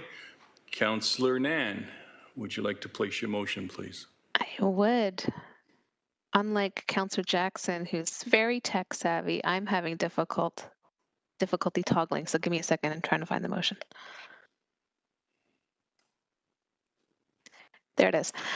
So I'm just going to read out the therefore be it resolved. It's been with committee in the agenda package for you all to review. So this is therefore be it resolved, moved by myself. I'd be looking for a seconder. Thank you, Councillor Jackson. And we are allocating $6,000 from the Ward 3 Cellular Tower and Ward Specific Non-Property Tax Revenue Account number 3301. 609603 to the Social Planning and Research Council of Hamilton as the fiscal sponsor for the implementation of the Hamilton Community Benefits Network study of affordable housing along the LRT corridor and specific to Ward 3 boundaries. B, that the mayor and city clerk be authorized and directed to execute any required agreements and ancillary documents in a relationship to funding for Hamilton Community Benefits Network study of affordable housing along the LRT corridor with such terms and conditions in a form that's satisfactory with the city solicitor. And to my colleagues, the benefit of the Ward 3 Cellular Tower Fund, and I think there are a few other wards that have it, is it isn't limited to capital investment. It does enable community resiliency in the Ward 3 office. We've been very careful with these funds to make sure that they're going towards a legacy of improvements and improving the quality of life for Ward 3 residents.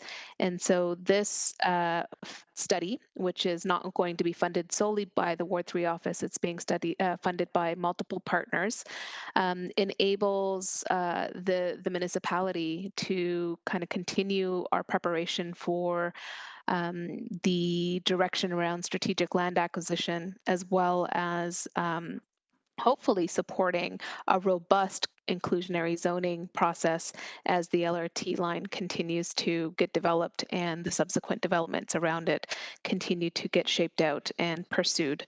So it enables us to have up-to-date information. The previous study was authored in 2011. This is an opportunity to update the statistics and data to help shape decision-making for future terms of council. Thank you. Thank you, Councillor. Any comments or questions from your colleagues? Seeing none, we'll call the vote, Madam Clerk. Votes up.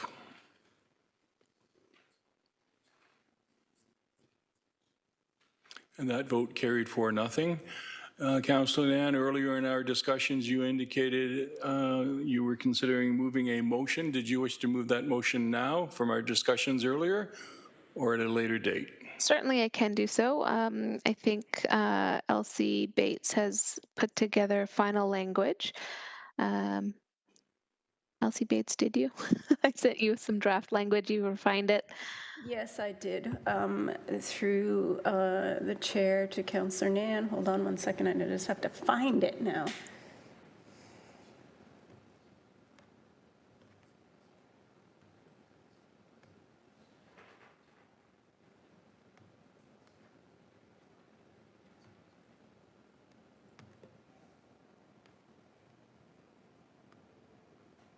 That staff be directed to report back to ECS with a procedure to support rent geared to income subsidy transfer for nonprofit housing units that are being redeveloped. And if I could, through you, Chair, once it's seconded, just wanted clarity from staff that this captures what they thought would be feasible in terms of developing parameters for this work. I'd be happy to second it to get it on the floor. Thank you. If you wish to comment further, please proceed. Oh, just wanted clarity from staff if this captures what they indicated would they be able to do. Ms. Through the chair to the councillor, I would love Manager Krebs to weigh in on this, if he's still online. Mr. Krebs, please. Through the chair, the wording provided is sufficient. Great. Okay. Thank you. If we need to tweak it, to amend it, we can always do that at council. So just keep that in mind as you're going forward. And then we can present an amendment to that motion at council. And so it was seconded by Councillor Pauls? Okay. And You seconded it. oh, I seconded it. Well, I'd be happy to give it to you. Councillor Pauls, you can second it. And if there's no further comments or questions, we'll call the question when you're ready, Madam Clerk. Just bear with me. No problem.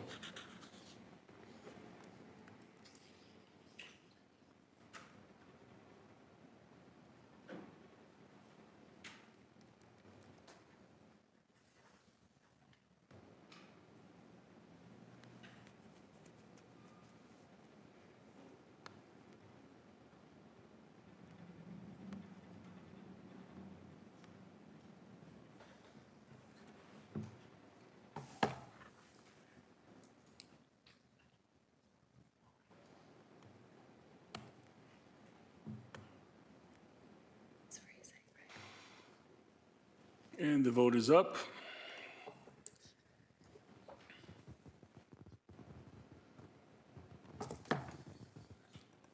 And that vote is carried.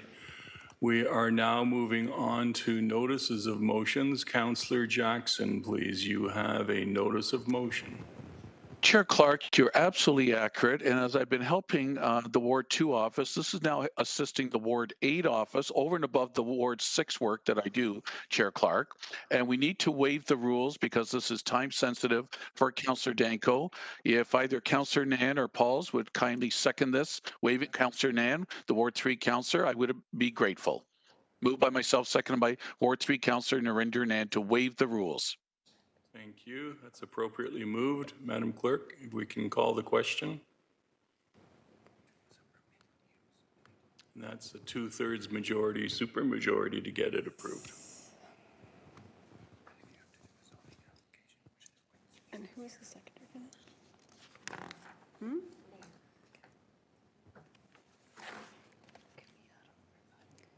And that carries. And that carried, Councillor. So if you want to proceed with the motion now, please. Thank you, Chair Clark. Moved by myself, seconded by Ward 3 Councillor Narinder Nan. Financial support for waste management development and consulting fees for the relocation of garbage dumpsters on the City Housing Hamilton property at 45 Montcalm Drive in Ward 8. I'll go right to the therefore be it resolved that funding in the amount of $214,585 plus HST with an upset limit of $250,000 inclusive, including contingencies, be funded from the Ward 8 Special Capital Reinvestment Reserve, number noted, for the proposed City Housing Hamilton project at 45 Montcalm Drive to relocate the dumpsters to the south area of the eastern parking lot and the construction of a T turnaround and concrete pad to accommodate waste management truck access to the location, and the use of earth bins to manage waste, recycling, and organics, and for Dillon Consulting to provide further consultation and oversight of the proposed project as per the report and work plan attached in our Appendix A, be approved. And B, that the mayor, city clerk be authorized directed to execute any required agreements and ancillary documents with conditions and terms satisfactory to city solicitor. Chair Clark, if you may recall, Councillor Danko appeared before ECS several months ago to get the design money approved at that time. And once again, now after all the design work has been done, this is now to move ahead with the relocation of the waste bins away from an unsightly and unpleasant area to a more suitable area. And he's taken the pressure off, to his credit, off the City Housing Hamilton budget by offering up his Ward 8 reserved. Second by Councillor Nan. Thank you. Thank you. Seeing no comments or questions, we'll call the vote. Votes up, councillors.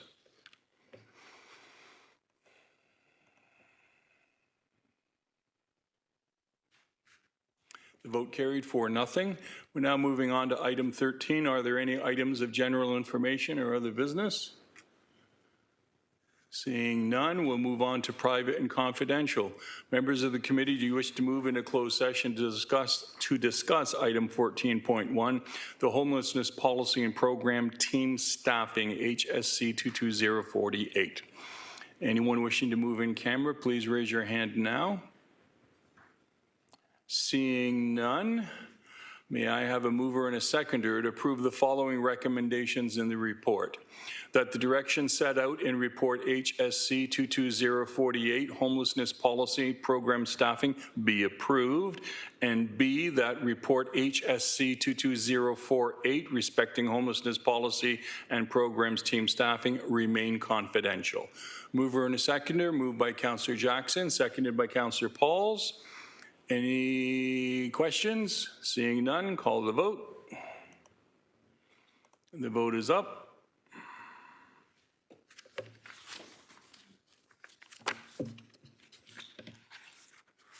And that vote carried 4-0. Ladies and gentlemen, we can now adjourn. I need a mover and a seconder. Moved by Councillor Nan, seconded by Councillor Jackson to adjourn our meeting. All those in favor? The vote is up. Thank you, councillors and staff, for your cooperation today. I know it was a long meeting. Smoothly